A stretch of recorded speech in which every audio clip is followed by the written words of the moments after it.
অনুষ্ঠানের শুরুতে দেখা যায় কে রয়েছে আমার সঙ্গে। আপনার নাম? শাওন। শাওন। বয়স? 30। এই মুহূর্তে 30 বছর। হ্যাঁ, এই মুহূর্তে 30 বছর। জন্ম জেলা? নরসিংদীতে। নরসিংদীতে জন্মগ্রহণ করেছেন, ওখানেই আছেন এখনো? হ্যাঁ, ওখানেই আছে। ঠিক আছে, শুরু করুন আপনি যেখান থেকে মনে পড়ে আপনার জীবনের গল্প। আমার ছোটবেলাটা হচ্ছে নরসিংদীতেই কাটে। বাবা মা, 2 বোন 1 ভাই, এই ফ্যামিলি। ছোটবেলায় নরসিংদীতে ছিলাম না, ঢাকায় ছিলাম।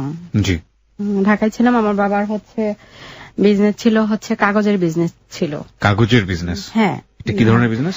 এটা হচ্ছে ঢাকা নয়া বাজারে যে বিজনেস, কাগজের যে হোয়াইট প্রিন্ট, তারপর নিউজ প্রিন্ট, এগুলি হচ্ছে বিভিন্ন মিল থেকে এনে ওরা হচ্ছে যে সেলটা করে। আচ্ছা আচ্ছা। তো সেই অর্থে হচ্ছে ঢাকায় থাকা। তো ঢাকায় কিছুদিন থাকার পরে হচ্ছে আমার বাবার ওই বিজনেসটা নিয়ে হচ্ছে একটা সমস্যা বলতে হচ্ছে জানি না তো, যে শুনছি যেটা আর কি, তার তখন তো ছোট ছিলাম, এতটা বুঝতাম না। তো ওই কাগজ দেওয়া নেওয়া নিয়ে যেটা হয় আর কি, কোন একটা প্রবলেম হয়েছে কারোর সাথে, তো তখনই হচ্ছে আমার বাবার নামে মনে হয় সরকারবাদী কোন একটা কেস হয়ে গেছিল। মানে যখন এই কেসটা হয়ে গেছিল, তো ওই কাগজের ওই বিজনেস করতো যে ওইখানকার পুরা সভাপতি ছিল আমার আব্বার মামা, আপন মামা। আচ্ছা। তো উনি যখন পুলিশ আসলো আমার বাবাকে জিজ্ঞেস করতে, তখন আমার বাবার মামা সামনে ছিল। তো সামনে থাকার পরে হচ্ছে আমার বাবা জিজ্ঞেস করছিল যে, মানে ওই মামার দিকে তাকায় ছিল, যেহেতু উনি সভাপতি ছিল। তো ওই মামা যদি একবার বলতো যে এটা হচ্ছে আমার মানে ভাগিনা, তাহলে দেখা গেছে যে এই ব্যাপারটা সলভ হয়ে যেত তখনই। কিন্তু যখনই পুলিশ জিজ্ঞাসা করলো, তারপরে হচ্ছে যে অনেক কিছু জিজ্ঞেস করছে আমার বাবাকে, তারপরে হচ্ছে আমার বাবার মামাকেও জিজ্ঞেস করছে অনেক কিছু। তো জিজ্ঞেস করার পরে উনি ডাইরেক্ট বলে দিছে যে আমি ওকে চিনি না। তো যখন এটা বলে দিছে, তখন তো কেস হয়ে গেছে। তো আব্বাকে ধরে নিয়ে গেছে, জেলে ছিল কতদিন ঠিক আমার মনে পড়তেছে না, তখন তো ছোট। তো তখন থেকে হচ্ছে আপনারা বলছিলেন কয় ভাই বোন ছিলেন? 2 বোন 1 ভাই। 3 ভাই। আপনি বড় সবার? হ্যাঁ, বড় সবার ছিল। ওকে, বলুন। তারপর হচ্ছে ওইখান থেকে তারপর বাবার বিজনেস তো পুরাই হচ্ছে নষ্ট। সেটা পেপারে আসলো বাবার ছবি, তারপরে অনেক টাকার ব্যাপার ছিল, সেটা কোটি কোটি টাকার ব্যাপার ছিল হয়তো। তো মানে পেপারে ছবি আসলো কি আপনার বাবাই আত্মসাৎ করেছেন টাকাটা? হ্যাঁ, এরকম কিছু একটাই আসছে। তারপর হচ্ছে মানে ধরায় দেওয়ার জন্য ওইরকম কিছু একটা ছবি। হ্যাঁ, ওই সুবাদে যখন বাবা চলে আসলো, তখন হচ্ছে কাগজের বিজনেসটা ছেড়ে দিল। ছেড়ে দেওয়ার পরে আমরা চলে গেলাম নরসিংদীতে। তো নরসিংদী যাওয়ার পরে স্কুলে ভর্তি হইলাম। ভর্তি হওয়ার পরে হচ্ছে কি যে আসতেছি যাইতেছি স্কুলে ভালোই। আমার খালাতো বোন, আমার আপন খালাতো বোন আমাদের বাসায়, আমার আপন খালাতো বোনের আমাদের বাসা থেকে বিয়ে হয়েছে। মানে আমাদের বাসায় থাকতো না, বাট হচ্ছে আমার বাবাই সবকিছু দেখাশোনা করে ওকে হচ্ছে বিয়ে দিচ্ছে। খালাতো বোনকে? হ্যাঁ, খালাতো বোনকে। তো খালাতো বোনের বিয়ে হয়েছে। বিয়ে হওয়ার পরে ওদের বাসার পাশেই একটা ছেলে, সে আমাদের বাসায় ওই বিয়ে আসছে গেছে আমাদের বাসায়, সেই থেকেই হচ্ছে পরিচয় আমার সাথে।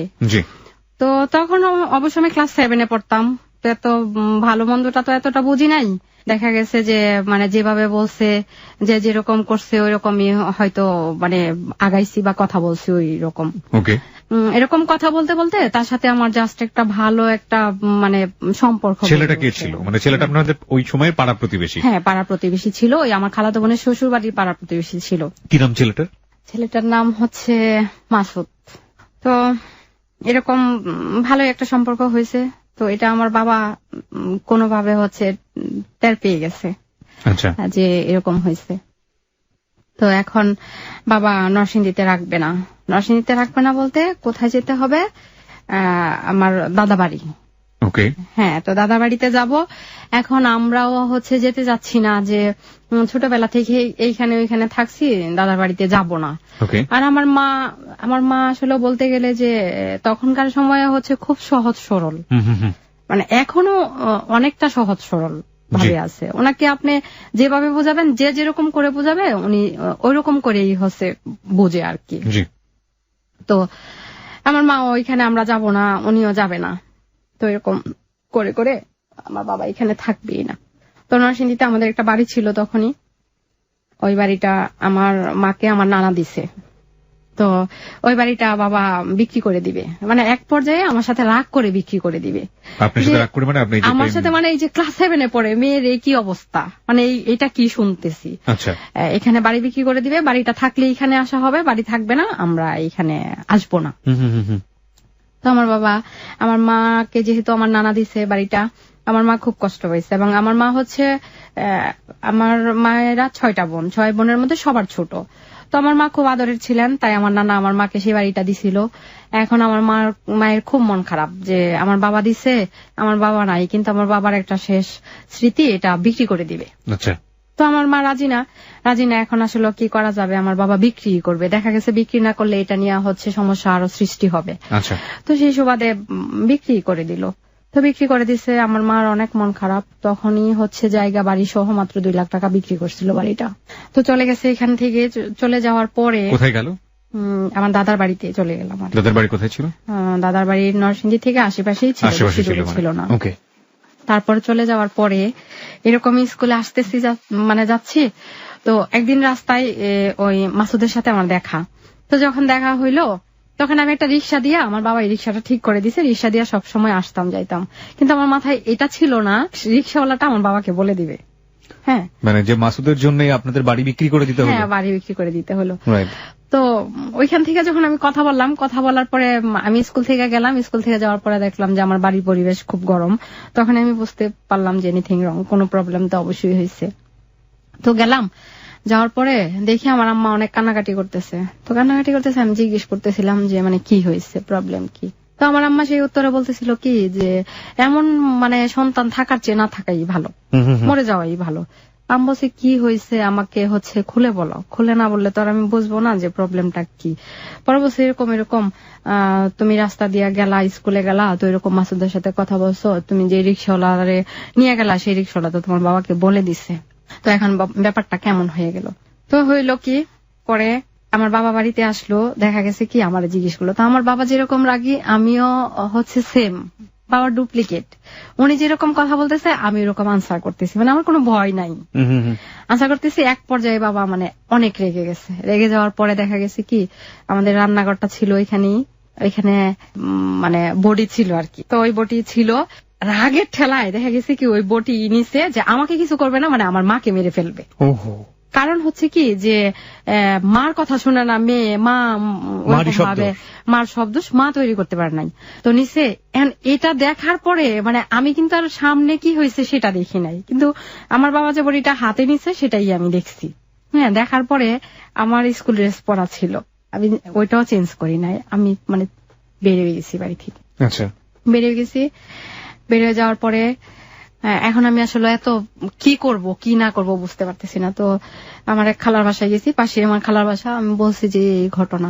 তো আমার খালা ওইখানে যাওয়ার পরে তো আমার ইচ্ছা মতে মানে বকা যারে বলে যে তোমাদের জন্যই হচ্ছে এরকম হয়, তোমরা কথা শোনো না, সেই দোষটা মার উপরে পড়ে। নরসিংদীতে তুমি এরকম করলা, তারপর হচ্ছে যে বাড়িটা বিক্রি করে দিল, এখন এখানে আসছো, এখানেও হচ্ছে মানে তোমার এটা কোনো শান্তি দিচ্ছ না মাকে। তো ঠিক আছে, এখন খালার বাড়ি থেকে না আমার খালাও আর আমাকে বলে না যে তুমি এখানে থাকো কিংবা হচ্ছে পরিবেশ শান্ত হলে বাড়ি ফিরা যাও, কি করব বুঝতেছি না। তারপর তখন তো ফোনের মানে মোবাইল ছিল না, তো তখন আমি আবার নরসিংদীতে গেলাম। নরসিংদীতে যাওয়ার পরে আমি যে মাসুদের এক ফ্রেন্ডকে পাইলাম, যার সাথে মানে আমার কথা হইতো আর কি। যাওয়ার পরে ওকে আমি বললাম যে এরকম অবস্থা, তো আমি চলে আসছি বাড়ি থেকে, আমি আর যাব না। যাবা না মানে কি সমস্যা, যাবা না কেন? আমার বাবা তো এই করছে, এখন আমার বাবা খুব ক্ষিপ্ত, আমাকে যদি পায় তাহলে মনে হয় আমাকেও হচ্ছে মেরে ফেলবে। মানে তখনকার সময়ে ওনার যে রাগটা আমি দেখছিলাম। তো ও বলতেছে কি দেখো মাসুদ তো হচ্ছে এটা মেনে নিবে না, সে মাত্র হচ্ছে পড়াশোনা করতেছে আর তার তো কোনো ইয়ে নাই, এখনো বিয়ের বয়সই হয় নাই, তো এটা করলে কেমন হবে বলো। আমি বলছি আমি এগুলি জানি না, বাড়িতে যাওয়া যাবে না। ওই দিক দিয়ে হচ্ছে আমার বাবা কিন্তু শান্ত হয়ে গেছে, কিন্তু এটা তো আর তখন আমি বুঝি নাই যে পরিবেশটা এদিকে কি ছিল। তো যাই মাসুদকে খবর দিছে, খবর দিয়া আনার পরে ও আসছে নরসিংদী থেকে, ওদের বাড়িটা ছিল হয়তো 3 কিলোমিটার বা 4 কিলোমিটার। খবরটা কে দিল মাসুদকে? মাসুদের যে ফ্রেন্ডের সাথে আমার কথা হইলো ওই সময়টাতে। হ্যাঁ, ওই সময়টাতে।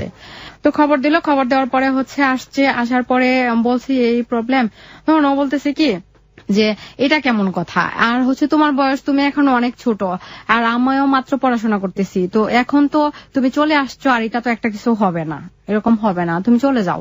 আমি বলছি কি, না দেখো আমার বাবা যে অবস্থা, আমার যাওয়া যাবে না। ও বলে কি, দেখো এখন আমি কোথায় যাব, কি করব, আর আমার কাছে তো এরকম টাকা নাই যে আমি একটা জায়গায় নিতে হইলে, থাকতে হইলে টাকা লাগবে, সেই টাকাটা আমার কাছে নাই, তো আমি কি করব।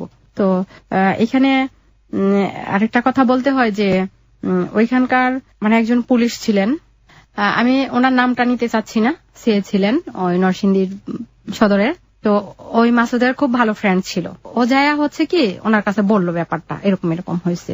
এখন ওই লোক তো আমার কাছে আসছে, ও পাঠাইছে, আসার পরে তো আমার খুব ধমকাইতেছে, হাই তুমি এখনো অনেক ছোট, চলে আসছো, চলে যাও, আমি নিয়ে দিয়ে আসবো তোমাকে। তা আমি করলাম কি, ওনার পায়ে ধরে মানে কান্নাকাটি করতেছি, না না আমার বাবাকে যেরকম দেখছি, মানে আমার মার দিকে গেছে, সম্ভব না আমার পক্ষে যাওয়া, আর আমি যাব না। আর যেটাই হয়েছে না হয়েছে, আমার বাবা কেন এরকম করলো। এটা কি বাড়ি থেকে বের হয়ে আসার কয়দিন পরের ঘটনা?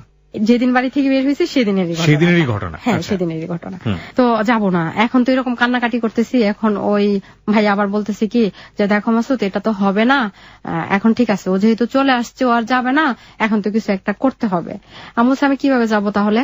বলে কি, তাহলে একটা কাজ করো, তোমাকে একটা হচ্ছে বোরকা দেই, ওই ভদ্রলোক আবার হিন্দু ছিলেন, তো বোরকা জোগাড় করে দেই, তুমি বোরকাটা পরে। তো মাসুদ আমাকে বললো কি, ঠিক আছে তুমি এখানে আধা ঘন্টা বসো, আমি যাবো আর আসবো। তো বাড়িতে গেল, ওর বাড়িতে গেল, ও আসলে কেন গেল জানি না, আবার ঠিক আধা ঘন্টা পরে মানে ফিরে আসলো। ফিরে আসার পরে তো আমি যেদিক দিয়ে যাবো, ওদিক দিয়ে হচ্ছে নৌকা পার হইতে হবে। নৌকা পার হইয়া চলে আসলাম, ঢাকায় চলে আসলাম। তো ঢাকায় চলে আসার পরে ওর পরের দিন আবার হরতাল ছিল। তো চলে আসার পরে দেখা গেছে কি, আপনি তো আপনার খালার বাড়িতে গেলেন। হ্যাঁ, খালা ওখান থেকে ওই ছেলের সাথে বেরোতে দিল আপনাকে? না, খালা আসলে আমাকে বলেও নাই থাকার জন্য, বলেও নাই যে তুমি এখানে থাকো, বসো, এইটা হয়তো পরিস্থিতি শান্ত হয়ে যাবে, বাবা একটু পরে ঠিক হয়ে যাবে, বাড়িতে পাঠানোর জন্য। খালা আমার দিকে তো খুব ক্ষিপ্ত, ওনার রাগই হচ্ছে নরসিংদীতে এটা করলা, বাবা না করলো, তো সেই বাড়িটা পর্যন্ত বিক্রি করে দিল, তোমার বাবার এত রাগ, এখন আবার এখানে আইসা কেন এটা করতে গেলা। তো খালা মনে করছে কি, যে আমি হয়তো মানে খুব মন খারাপ হয়েছে, ওদের বাসায় গেছি, এগুলি বলে আমি আবার বাড়িতে ব্যাক করতেছি।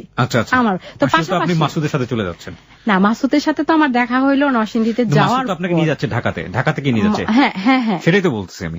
জি বলুন। তারপর মাসুদ যখন ঢাকা গেল আমাকে নিয়ে মামার বাসায়, তখন মামাকে সবকিছু বলার পরে তারপরে তার মামা শুনে তার বাবাকে ফোন দিছে যে দুলাভাই এরকম এরকম, মাসুদ তো এখানে আসছে, তার সাথে একটা মেয়ে আছে, এরকম এরকম, তো কি করব।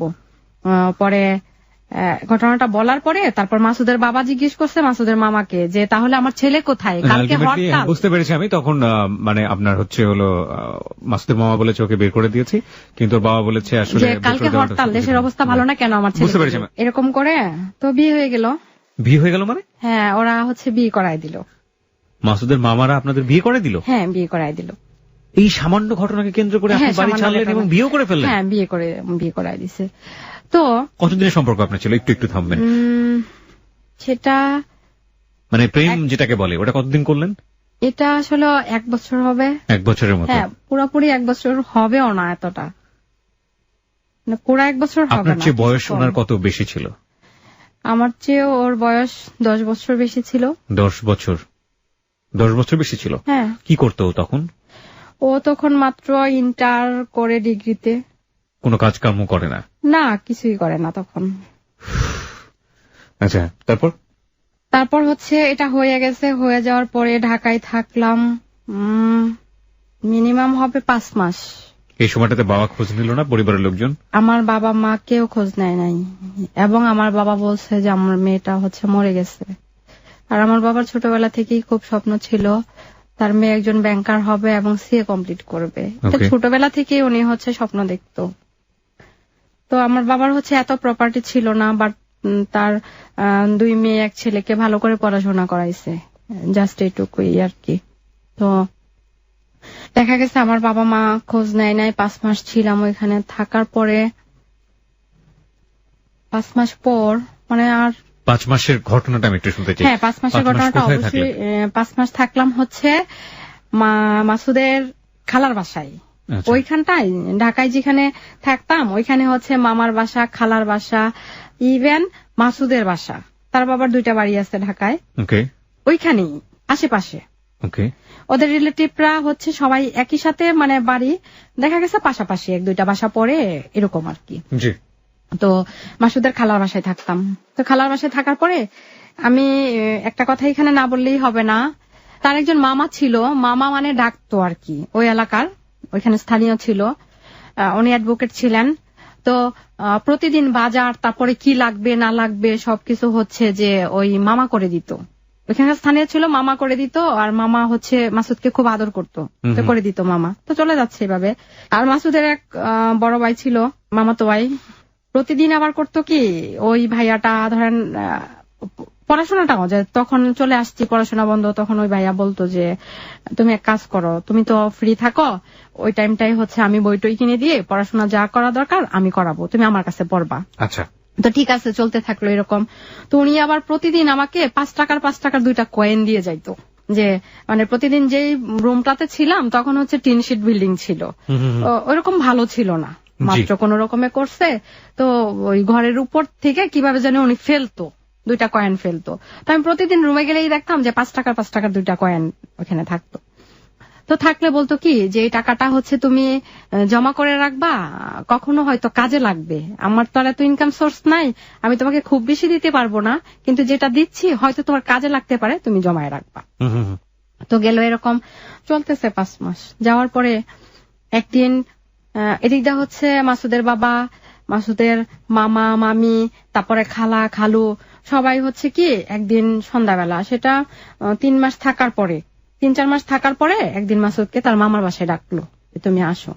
তো মাসুদ গেল, তার মামা খালাতো ভাই যে 2টা থাকতো বাসায়, ওই 2 খালাতো ভাই গেল।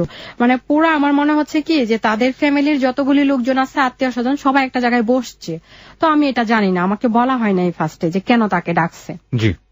তো যাওয়ার পরে ওইখানে অনেক রাতে আসছে, প্রায় হবে 3টা বা 4টার দিকে আসছে, সকাল মানে ভোর হয় এরকম। তো আমি আসার পরে জিজ্ঞেস করলাম কি তুমি মামার বাসায় গেলা, কি হইলো, আমি একা বাসায় থাকলাম, মানে কেন তোমাকে ডাকছে? তো দেখি কি চুপ করে আছে, খুব মুড অফ। তো আমি জিজ্ঞেস করলাম যে তোমার আসলে প্রবলেমটা কি হয়েছে? পরে বলতেছে কি যে আমার কোনো প্রবলেম নাই। আমি বলছি না, কোনো একটা সমস্যা তো হয়েছে, তুমি আমাকে খুলে বলো। তারপর সে বলছে যে আমাকে সব আত্মীয় স্বজনরা বলছে যে তোমার বয়স এখনো অনেক কম, আমার তো ইনকাম সোর্স নাই কোনো কিছু, আমি মাত্র পড়াশোনা করতেছি, আর আমাদের যে ফ্যামিলি, আমার বাবা মেনে নিবে না, আমাকে বলছে কি তোমাকে ডিভোর্স করে দিতে, সেই ব্যবস্থাটা ওরা করে দিবে। ওকে। তো আমি তখন মানে এটা বলার পরে আমি খুব তাকায় আছি ওর দিকে, যে মানে আমি আসলে তখন কি বলবো ঠিক বুঝতেছিলাম না, মানে কি করব। তো অনেকক্ষণ চুপ করে থাকার পর আমি ওরা জিজ্ঞেস করলাম যে এখন তোমার সিদ্ধান্তটা কি? তো বলতেছে কি যে না, আমি এটা ছাড়বো না, ওরা যাই বলুক আমি এটা করব না। ওকে। তো ঠিক আছে, ও আবার বলতেছে যে আমরা তো এখানে থাকতেও পারতেছি না, অন্য একজন বাজার করে দেয়, খাচ্ছি যাচ্ছি, ভাবে তো আর যাবে না বা হবে না, তোমার পড়াশোনা করতে হবে, আমার হচ্ছে পড়াশোনা বাকি আছে করতে হবে। তো এক কাজ করো, আমরা চলে যাই, তুমি তোমার বাড়ি চলে যাও, আমি আমার বাড়ি চলে যাই। আচ্ছা। তো এদিকটা হইল কি, ওর বাবা হচ্ছে ব্যাংকার ছিলেন, জব করতো, ব্যাংকার ছিলেন। তো ওর বাবা ওর জন্য দেশের বাইরে যাওয়ার জন্য টাকা জমা দিল ইতালিতে। ওকে।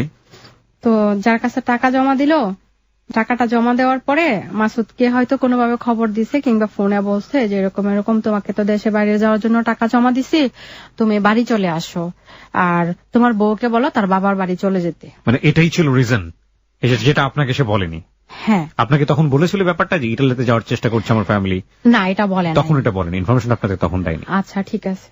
তারপর হচ্ছে ওইরকম ও আমাকে বলল যে হচ্ছে বাড়ি থেকে তো হচ্ছে খবর আসছে, তো আব্বা হচ্ছে ইটালি যাওয়ার জন্য টাকা দিল, তো এখন তো তোমাকে তোমার বাড়ি যেতে বলছে, আমাকে আমার বাড়ি যেতে বলছে। এটা বললো আপনাকে পরবর্তী? হ্যাঁ, এটা আমাকে বলছে। তো আমি বললাম কি যে এখন তোমার সিদ্ধান্তটা কি? বলে কি আমি যদি ওইখানে যাই তাহলে কি এটা ভালো না? আমি বলছি ঠিক আছে। তো আমি আসলে তখন তো আর এতটা বুঝতাম না কি জন্য যাইতে বললো, কি করতে বললো বা কেন যাইতে বললো। তো আমি বলছি হ্যাঁ ঠিক আছে, যেতে বলছে তো যাবে। তারপরে আমার আম্মাকে কোনোভাবে হয়তো খবর দেওয়া হয়েছে আমার বাড়িতে। তো আমার আম্মা আমার মামিকে নিয়ে ঢাকায় আসলো, আমার বাবা তো আসবে না কখনো। তো আমার মামিকে নিয়ে ঢাকায় আসছে। আসার পরে দেখা গেছে কি ওর মামি, তারপরে হচ্ছে ওর মামা, খালা, খালু ওদের সাথে বসছে। কি কথা হয়েছে এরকম যে ও ইটালি চলে যাবে, ঠিক আছে আপনাদের মেয়েকে আপনারা নিয়ে যান। তো আপনাদের মেয়েকে আপনারা নিয়ে যান মানে কি, আপনার ফ্যামিলির লোকজন তখন বসলো ওখানে? হ্যাঁ, আপনার ফ্যামিলির লোকজনকেও রেখেছে? আমার ফ্যামিলির লোকজন বলতে তো আমার বাড়িতে যখন খবর দেওয়া হইলো তখন হচ্ছে আমার মা আর আমার মামি আসলো। আচ্ছা। আসার পরে তারপরে হচ্ছে আমার মা আর মামির সাথে বসলো ওর মামি মামারা। তো বসার পরে ডিটেলস বললো যে ইটালির জন্য টাকা দিছে ওর বাবা, ও হচ্ছে মানে যাবে, তো আপনাদের মেয়েকে আপনারা নিয়ে যান। তো ও ইটালি গেলে ওর অবস্থা ভালো হইলে যখন ইনকাম সোর্স হবে তখন তো হচ্ছে আবার নিয়ে আসবে। আচ্ছা। তো ঠিক আছে, আমার মা নিয়ে আসলো আমাকে, সেদিন নিয়ে আসলো। জি। তো আমি চলে গেলাম আমাদের বাড়িতে, ও চলে গেল ওর বাসায়। তো এখানে যাওয়ার পরে যেদিন ইটালির জন্য টাকা জমা দিল, ওইখানে যাওয়ার পরে তারপর দিন আমাকে বলল কি যে লোকের কাছে টাকা জমা দেওয়া হয়েছে সেই লোক মারা গেছে। মানে বাড়িতে যাওয়ার পর দিনই আপনাকে এই ধরনের কথা বলছে? হ্যাঁ, পর দিনই এটা বলছে। তো ঠিক আছে, মারা গেল, এখন তো আর তার সেই ইটালি যাওয়া হইল না, ওই লোক মারা গেল, তো এখন আসলে কি করবে? রাইট। তো আমার সাথে আসলে ওইরকম যোগাযোগ তখন আর নাই। ওর বাসার দিক থেকে আসলে চাচ্ছে না, হয়তো ওইরকম যোগাযোগ নাই। এই মাঝে মাঝে হচ্ছে তখন তো আর। আপনি যে বাড়ি ফিরে গেলেন, আপনার বাবা আপনাকে কিভাবে রিসিভ করলো একটু শুনি। আমার বাবা, আমি যে বাড়ি ফিরে গেলাম, আমার বাবার সাথে আমি যে কয়দিন বাড়িতে ছিলাম আমার বাবার সাথে আমার দেখা হয় নাই। কারণ হচ্ছে আমি এক রুমে থাকতাম, আমার বাবা আরেক রুমে থাকতো। ইভেন আমার বাবা আমার সাথে দীর্ঘ 8 বছর কথা বলে নাই। এরপরে দীর্ঘ 8 বছর কথা বলে নাই। তারপরে তো আমার বাবার সাথে দেখা হয় না। এক দিদা আসছে, বাবা আরেক দিদা যায়, আর আমিও হচ্ছে এরকম মানে লুকানোর মতো একটা অবস্থা, যে মনে হয় যে বাসায় হচ্ছে কেউ চুরি করে, চোর যেরকম লুকায় থাকে ওরকম হচ্ছে লুকানোর মতো অবস্থা। তো আমার মন খারাপ, বাবার দিকেও তাকায়, আবার সমাজের কথা চিন্তা করি, লোকজন মানে কিরকম সিচুয়েশন গুলি আসলে ফেস করে গেছে, তো ওইরকম ভাবে চিন্তা করে এই তো আগাচ্ছে ওরকম। তো তার বাড়ি থেকে আমাকে নিবে এরকম কোনো কিছু বলে না, যে ওদের বাসা আমাকে নিবে কি নিবে না। তো এটার পরে কিছুদিন পরে হবে, কিছুদিন বলতে হচ্ছে 7-8 মাস পরে হবে। ওদের বাসা থেকে নেওয়ার কোনো নামগন্ধ নাই। তো একজন বলল কি আমার বাড়িতে আমি নিজেই নিয়ে যাব, ওরা কেউ নেক আর না নেক আমি নিজেই নিয়ে যাব। আচ্ছা। তো হুট করেই একদিন আমাকে নিয়ে গেল, ওদের বাসায় নিয়ে গেল। নিয়ে যাওয়ার পরে হচ্ছে আর কি সবার সাথে পরিচয় করাইলো, বলতে হচ্ছে কেউ আমার সাথে কথা বলে না, এরকম করে বিয়ে হয়েছে, আবার এরকম করে নিয়ে আসছে, এটা কোনো কথাই হইল না, কোনো যুক্তি হইল না। আচ্ছা। তো আমি যেদিন এখান থেকে গেলাম সেদিন তো আমার সাথে কাপড় চোপড় ছিল না, কারণ আমার বাবার কাছে বলার কিছু ছিল না, আমার মায়ের কাছে বলারও ছিল না। আমার বাবা মার কথা হয়তো এটাই ছিল যে ওদের বাসা থেকে যদি কেউ নিতে আসে তাহলে তুমি যাবা, যদি নিতে না আসে তাহলে যাবা না। আচ্ছা। হ্যাঁ। তো নিয়ে গেছে, আমার কাপড় চোপড় ছিল না, আমার মনে আছে সেদিন আমার গায়ে লাল একটা জামা ছিল, ওই বাসায় গেলাম। তো তখন হচ্ছে মানে আমার চুলগুলি ছিল অনেক লম্বা, অনেক লম্বা ছিল। জি।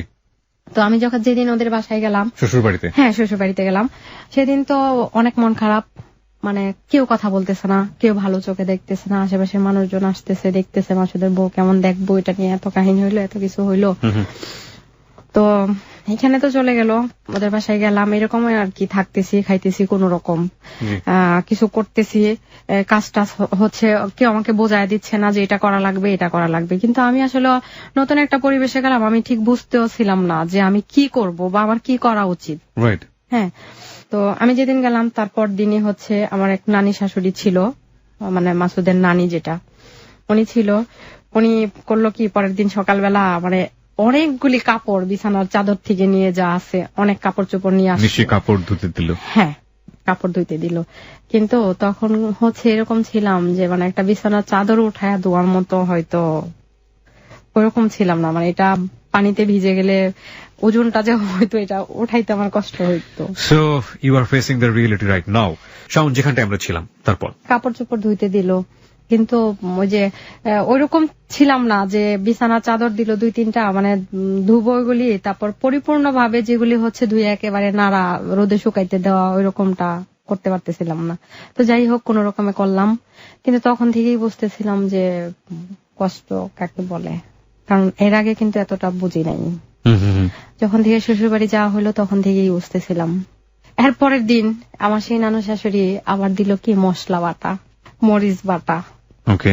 হ্যাঁ, তো এটা তো আমি কখনোই করি নাই। এটাও করতে আমার খুব কষ্ট হইতেছিল। মানে ঠিক আছে, মরিচটা বাড়তেছিলাম ঠিক আছে, কিন্তু এটাকে মানে ভালোভাবে বাড়তে পারতেছিলাম না। স্বাভাবিকভাবেই প্রথম কাজ। হ্যাঁ, তো কোন রকমে করলাম। করার পরে আমার নানি শাশুড়ি বলতেছে কি এটা হয় নাই। তো এতটুকু বয়সে তো আমরা অনেক কিছু করছি, কি করলা, বাবার বাড়িতে কি শিখলা, কোনো কাজই দেখি পারো না, তাহলে কিভাবে চলবে, সংসার তো চলবে না। তো ঠিক আছে, যদিও ওদের অনেক প্রপার্টি, ওরা সবাই ডক্টর, বাবা ব্যাংকার, শুধু মাসুদ বাদে। একটা ভালো শিক্ষিত ফ্যামিলি এবং একটা নামি দামি ফ্যামিলি, সবাই চিনে। তারপরে এরকম তো বলতেছে তোমার নানি শাশুড়ি চলে গেল, কিছুদিন থাকলাম, থাকার পরে হঠাৎ করে একদিন আমি অসুস্থ হয়ে গেলাম। অসুস্থ হয়ে গেলাম বলতে যে মানে কেমন লাগতেছে আমি নিজেও জানি না। দুপুরের খাওয়া দাওয়ার পরে আমি খুব অসুস্থ বোধ করতেছি। তো কি হয়েছে, হঠাৎ করে একেবারে বমি টমি করে, মানে একেবারে খুব খারাপ অবস্থা। কি হয়েছে, আমাকে ডাক্তারের কাছে নিয়ে গেল। তখন আমি ক্লাস 10-এ পড়ি। তখন ডক্টর বলল যে মানে কনসিভ হয়েছে। তো এই খবরের পরে মানে আমি নিজেও বুঝতেছিলাম না যে কি করব, আসলে কি করা উচিত। তো আমার শারীরিক অবস্থা খুব খারাপ। বাসায় আসার পরে এটা যখন জানাইলো, তখন আমার শাশুড়ি বলতেছিল কি এটা কোনোভাবেই সম্ভব না। এখন শাশুড়ি বলছে? হ্যাঁ, আমার শাশুড়ি। সম্ভব না মানে কি, এটা হওয়া সম্ভব না নাকি রাখা সম্ভব না? এটা রাখা সম্ভব না, কোনোভাবেই এটা সম্ভব না। এখন কি করবা, তোমার বাবার বাড়ি যায়া এটা অ্যাবর্শন করে ফেলো। বাবার বাড়ি গিয়ে অ্যাবর্শন করো? হ্যাঁ, বাবার বাড়ি যাই অ্যাবর্শন করে ফেলো, কারণ এখানে তোমার কে কি করবে, কেউ কিছু করতে পারবে না। এখানে আমরা কিছু করতে পারবো না তোমাকে, তুমি অসুস্থ হয়ে বিছানায় পড়ে থাকলে তোমাকে কে দেখবে। তো আমি আসলে খুব ভাইয়া পড়লাম, কি করব বুঝতেছি না। জামাইকে বললেন না? হ্যাঁ, তার সামনেই বলা হয়েছে, এটা ওকেই বলছে, আমাকে বলে নাই। আচ্ছা, তো ও কি বললো? ও বলার পরে ও বলতেছে কি যে আমাকে বলতেছে কি যে তুমি চলে যাও, আমার মা যেটা বলছে। আচ্ছা, একটু শুনি, মানে ও কি ইকোনমিক্যালি ওর ফ্যামিলির উপর ডিপেন্ডেন্ট ছিল? হ্যাঁ। So this is a point. তো চলে যাও, তোমাকে আমার মা যেটা বলছে সেটাই করতে হবে। আমার বাবার বাড়ি গেলাম, তো আমার না কোনোভাবেই মনটা ওরকম সায় দিল না, বাচ্চাটা নষ্ট করে ফেলবো। আচ্ছা, আমার বয়স যাই থাকুক না কেন, যাই হোক না কেন, ওদের তো এরকম কোন উদ্দেশ্য নাই যে মানে আমি এখানে থাকবো কি থাকবো না। হয়তো উদ্দেশ্য খারাপও থাকতে পারে, যেহেতু ওরা আমাকে ভালোভাবে মেনে নিতে পারতেছে না, আমার ফ্যামিলির সাথে কোনো যোগাযোগ নাই, আমার সাথে কোনো যোগাযোগ নাই, তো গেল ওইভাবে যাইতেছে। করি নাই এটা, অ্যাবর্শনটা করি নাই। না করার পরে কিছুদিন ঝামেলা হয়েছে বেশ, ওদের বাড়ি থেকে আমাদের বাড়িতে লোকজন পাঠাইতো, নানান রকম কথাবার্তা বলতো আমার মাকে আর আমার বাবাকে, আর আমার বাবা তো আমার সাথে কথাই বলে না। তখন তো আরো ভীষণ ক্ষিপ্ত আমার বাবা আমার উপরে। আমার কেন এত কথা শুনতে হবে এখনো। তো এরকম করার পরে ওরা না আমাকে আর কেউ নিতে আসে না। তো নিতে আসে না, দেখা গেছে কি 5-6 মাস পরে আমি নিজেই চলে গেছি ওদের বাসায়। আপনি বেবিটা কি অ্যাবর্ট করলেন? না, করেননি তখনও? না, তখনও করিনি। আপনার হাজবেন্ড বেবিটা চেয়েছিল? আমার হাজবেন্ড আসলে চাই নাই সেটাও বলে নাই, আবার মানে চায় সেটাও বলে নাই, মিডলপন্থী ছিল। আপনার ফ্যামিলি চেয়েছিল? আপনার ফ্যামিলি? হ্যাঁ, আমার ফ্যামিলি বলছিল যে এটা অ্যাবর্শন করানোর দরকার নাই, কারণ ওরা যেহেতু এখনো মেনে নেয় নাই, দেখা গেছে কি বাচ্চাটা হয়ে গেলে হয়তো রিলেশনটা ভালো হইতে পারে। আপনি আপনার শ্বশুরের কথা বলছিলেন যে শ্বশুর খুব প্রতাপশালী লোক। হ্যাঁ, তার কোনো ভূমিকা ছিল এখানে? সে কিছু বলেছিল? সে কিছু বলছিল বলতে ওই সময়টা আমার শাশুড়ির কথা আমি শুনছিলাম, কিন্তু আমার শ্বশুর আমার সাথে কখনোই ভালো বিহেভ করে নাই। ওই সময়টা তো করেনি। তারপর আপনি 5 মাসের অন্তঃসত্ত্বা অবস্থায় হ্যাঁ ওদের বাসায় চলে গেলাম। চলে যাওয়ার পরে তখনও এরকম অনেক কাজ করতে হইতো, যদিও কাজের মানুষ ছিল, তারপরও দেখা গেছে কি যে ওদের বাসায় অনেক ধান হইতো, মানে অনেক সবজি তরকারি এগুলি করতো। তো কাজের মানুষরা ওই দিকটা সামাল দিত, আর বাসার ভিতরের কাজগুলি দেখা গেছে আমারই অনেক সময় একাই সামাল দিতে হইতো। তো আমার জন্য এটা আসলে খুব ট্রাফ হয়ে যাইতেছে, মানে আমি আর পারতেছিলাম না, কিভাবে কি করবো বুঝতেছিলাম না, শরীর খুব ক্লান্ত, খুব দুর্বল। তো আমি আমার আম্মাকে খবর দিলাম একজনকে দিয়া যে আমি তো এখানে আর পারতেছি না, এত কাজ টাজ করে আমাকে এসে নিয়ে যাও। তো আমার দাদাকে পাঠাইছে। আমার দাদা যখন আমাকে নিতে আসলো, তখন আমার শ্বশুর সেদিন বাড়িতে ছিল, এবং আমার চাচা শ্বশুর ইভেন আরো আশেপাশের মানুষজনকে আমার শ্বশুর থাকতে বলল। আমার দাদাকে এত কথা বললো, উনি সেটা সহ্য করতে পারে নাই, ওই বিহেভটা ঠিক মানতে পারে নাই। কি বলেছিল? বলছিল যে আপনাদের ফ্যামিলিতে মানে তাহলে কি আপনাদের ফ্যামিলিতে মানে একটা মেয়ে হইলেই কি এরকম লেলায় দেন নাকি কোন ছেলের পিছনে, যে ভালো একটা ফ্যামিলি দেখে চলে যাক। তো আমার দাদা সেটা আসলে মানতে পারে নাই। আমার দাদা আমাকে নিয়ে বাড়িতে গেল, সেদিন রাতে উনি মারা গেছে। আমার দাদা এরকম ছিল, এত সুন্দর, এত সুশ্রী একজন লোক ছিল, তার চলা ফেরা তারপরে সব স্টাইল এত সুন্দর ছিল সেই বয়সে, এখনো লাঠি ধরে ধরে হাঁটতো। তারপরও তো আসলে আমার দাদা মনে হয় সেই অপমানটাই মানতে পারে নাই। তো সেদিন রাতে উনি মারা গেল, চলে গেলাম আমি। তো আমার দাদা শুধু আসছে আর কান্না করছে অনেক। তখন আমাকে রাস্তায় আসতেছে আর বলতেছে কি যে তুমি তো অনেক ছোট, কিন্তু এত ভুল করছো, এটার মাসুল তুমি পুরো লাইফটা দিয়ে যাবা, এখন না আসতে পারবা না থাকতে পারবা। তো আমি আসলে দাদার কথায় তখন ওইরকম কোনো কিছু মনে করি নাই রাস্তার মধ্যে, আর আমি জানতাম না যে দাদা মারা যাবে রাতে। তখন দাদা মারা গেল। কিন্তু আমার শ্বশুরবাড়ি থেকে এসে আমার দাদা কোনো আত্মীয় স্বজন, আমার বাবা মা দাদি কাউকেই বলে নাই যে ওনার কি হয়েছে, শুধু আইসা বলছে আমার ভালো লাগে না। কয়েকদিন গেল আমার ছেলে হইল। হ্যাঁ, সেটা আমাদের বাড়িতেই হয়েছে, নর্মাল ডেলিভারি। আমার ছেলেটা হওয়ার পরে 6 দিন ওভার হয়ে গেল, কেউ আমার ছেলেটাকে দেখতে আসে নাই, ইভেন তার বাবাও আসে নাই। তখন আমি জিজ্ঞেস করতেছিলাম ফোনে যে তার বাবা কেন তার ছেলেকে দেখতে আসে নাই। তো তখন আমাকে ওই বাসা থেকে খবর বললো কি যে ঢাকার বাসার কাজ করতেছে, তো তার বাবা ওইখানটা দেখাশোনা করে, তো ওইখান থেকে তো সে আসতে পারবে না, ওই কাজটা গুছায় তারপরে আসবে। তো 6 দিন পর সে তার খালাতো ভাইকে নিয়ে আমার ছেলেটাকে দেখতে গেল, দেখলো, চলে আসলো। ছেলেকে দেখার পরে আপনার হাজবেন্ডের প্রতিক্রিয়া কেমন ছিল? প্রতিক্রিয়া ছিল ছেলেটাকে কোলে নিচ্ছে। জি। তো তখন আসলে ওইরকম ওই যে গ্রামের মানুষরা একটু নিয়ম করে না যে এই ঘরে বাচ্চা হয়েছে, সব লোকজন আসা যাবে না, তোমরা ওই পাশ থেকে দেখো বাচ্চাটাকে, আতুর ঘর যেটাকে বলে। হ্যাঁ, তো ওই রুম থেকে অন্য রুমে নিয়ে গেল, ওই রুম থেকে মানে দেখাইলো আর কি। ওইরকম দেখে ওর এক খালাতো ভাই নিয়ে গেছে, সে চলে গেছে। এবং আমাকে কোনো টাকা পয়সা বা ছেলে হয়েছে একটা খরচ আছে ওগুলি কোনো কিছুই সে দেয় নাই। তো আমার ছেলে হয়েছে ওইভাবে চলতেছে, 8 মাস হয়ে গেছে। 8 মাসের মধ্যে আমার শ্বশুর আর আমার শাশুড়ি হয়তো 1-2 দিন গেছিল কিনা আমার ওরকম মনে পড়তেছে না, 1 দিন গেছিল, 2 দিন হবে কিনা আমার মনে নাই। তো 8 মাসের মাথায় আমার ছেলেটা খুব অসুস্থ, এত জ্বর, একেবারে হাত দেওয়া যায় না গায়ে। তো ওকে আমি খবর দিলাম যে ও তো এরকম অসুস্থ হয়ে গেছে, তুমি আসো। সে আসলো, আসার পরে দেখে কি ওর অ্যাজমার প্রবলেম দেখা দিছে, অনেক শ্বাসকষ্ট হইতেছে। তো ও বলতেছে কি ও তো এত অসুস্থ, ওরে ঢাকা নিয়ে যাব। তো ওর বাড়িতে ফোন দিল আমার শাশুড়িকে যে আম্মা ও তো এরকম অসুস্থ, ওকে ঢাকা নিয়ে যাব।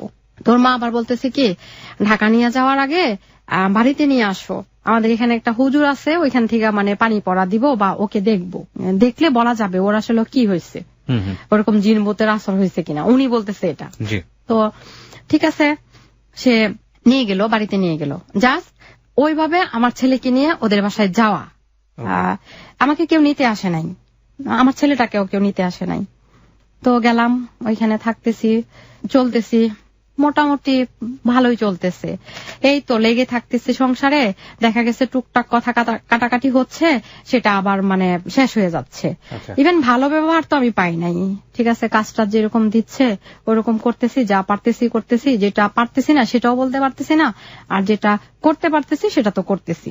এখানে আরেকটা কথা বলা লাগবে, যেটা বলা হয় নাই। ছোটবেলা থেকে আমার ছেলেটার 8 মাস হইল, 8 মাসের ভিতরে ওরা তো কেউ আমার ছেলেটাকে দেখতে যায় নাই। বাট যখন আমি তাদের বাসায় নিয়ে আসলাম তখন হয়েছে কি 1 বছর বয়স হইল, 2-3 মাস থাকার পরে তো আমার ননদ সে কলেজে ভর্তি হয়েছে। ভর্তি হওয়ার পরে আমার দেবর ডক্টর, তখনও সে ডাক্তারি পড়ে।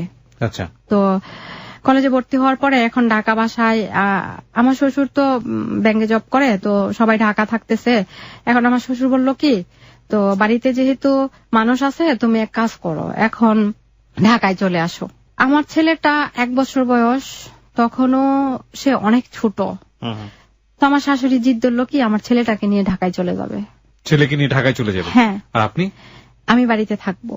তো আমি আবার বললাম কি মাসুদকে যে মাসুদ এটা কেমন কথা, যে আমার ছেলেটা এখনো অনেক ছোট, যারা আমার ছেলেকে একবার দেখতেই গেল না এই 8 মাসের মধ্যে, আর ওরা এখন আমার ছেলেকে নিয়ে ঢাকায় চলে যাবে, এটা তো হয় না আসলে। তো মাসুদ বলল কি আমার বাবা মার খুশিটাই খুশি, দেখতে না গেল তাতে কি হয়েছে, কিন্তু দেখো তোমার ছেলেকে দেখে আমার বাবা মা কেমন খুশি হয়ে গেছে, ওর মুখ দেখে। আমার খুব মনে পড়ে আমার ছেলেটা তখনও ভালো করে বুকের দুধটাও খাইতে পারে নাই, ওকে নিয়ে চলে গেছে। আমার খুব খারাপ লাগছে, কয়দিন ফিল করছি অনেক হয়তো অনেকভাবে কান্নাকাটি করছি, কিন্তু তারপর আমার মেনেও নিছি যে নিয়ে চলে গেছে, ঠিক আছে, ওদের কাছে রাখবে, আদর করবে, ভালো থাকবে। তখন থেকে ওরে স্কুলে ভর্তি করার আগ পর্যন্ত ওর দাদু যেখানেই গেছে ওকে নিয়ে গেছে। আমি কোনোদিনও না করি নাই। যখন যেখানে যাইতে চাইছে আমি সেখানেই নিয়ে যাইতে দিছি। তো তখন আমার মাথায় একটা জিনিস ছিল যে সংসারে শান্তির জন্য অন্তত পক্ষে কোনো কথা বলা ঠিক না, চুপ করে থাকি, দেখি যে হয়তো শান্তিটা ফিরে আসবে। কথা কাটাকাটি তো আর হবে না, এমনিতেই অনেক প্রবলেম, অনেক জ্বর তুফান গেল। তো ঠিক আছে, ছেলেটাকে ওরকম নিয়ে যায়। যখন আমার ছেলেটাকে স্কুলে ভর্তি করব তখন আমার ছেলেটাকে নরসিংদী নিয়ে চলে আসছে। হ্যাঁ, তখন বলতেছি কি ওরা তো স্কুলে ভর্তির সময় হয়ে গেছে, ওর স্কুলে ভর্তি করে দাও। তা আমি এতদিন চুপ। আমি তখন বলতেছি কি যে ওকে যখন স্কুলে ভর্তি করার বয়স ছিল না, একেবারে ছোট ছিল, তখন ওরে ঢাকায় নিয়ে চলে গেলেন। আর যখন স্কুলে ভর্তি করব এখন, তাহলে এখন কেন এখানে নিয়ে আসলেন? ওরে ঢাকায় ভালো একটা স্কুলে ভর্তি করে দেন। বলে কি ওর বাবার তো ইনকাম নাই, ওর বাবা ঢাকায় ভর্তি করলে সেটার খরচ কে বহন করবে? তো আমি বলছি কি আপনাদের তো 2টা বাড়ি আছে ঢাকায়, নরসিংদীতে বাড়ি আছে, মার্কেট আছে, আপনারা নিজেও সবাই জব করেন, তো আমার ছেলেটার খরচ বহন করার মতো ওইরকম ক্ষমতা কি আপনাদের নাই? ওইখানে অনেক কথা কাটাকাটি হয়ে গেছে, অনেক কিছু হয়ে গেছে। যাই হোক, আমি আমার ছেলেটাকে ভর্তি করে দিলাম নরসিংদী একটা স্কুলে। ওকে, ভর্তি করে দিলাম, চলতেছে, ভালোই চলতেছে। সে ভালো রেজাল্ট করলো, প্রাইমারি স্কুলে ভর্তি করে দিছি। তো ভালো রেজাল্ট করার পরে তারপরে যখন সে ক্লাস 6-এ উঠলো, 7-এ উঠলো, তার স্কুল পারফরমেন্স খুব খারাপ ছিল। সে চুপ করে থাকতো, অনেকটাই চুপ করে বসে থাকতো, কারোর সাথে ওরকম কথা বলতো না, খুব রিজার্ভ থাকতো, ফ্রি যেটা, এটা কারোর সাথে ছোটবেলা থেকেই না। যখন ক্লাস 6-এ পড়ে তখন ওই সময়টাতে হ্যাঁ, হঠাৎ করে ওদের বাসায় আমার সাথে অনেক প্রবলেম। আমার শ্বশুর শাশুড়ি আমার সাথে পুরো ম্যাচ হচ্ছেই না। টুকটাক কাজ থেকে শুরু করে নিয়ে কথা থেকে শুরু করে একটার পর একটা লেগে যায়। তখন করছি কি, আমি আমার বাসা থেকে চলে গেছি। আমার রাগারাগি করে চলে গেছি। এগুলোর জন্য কি আপনার হাজবেন্ড আপনার উপরে কোনো ধরনের ফিজিক্যাল টর্চার করা?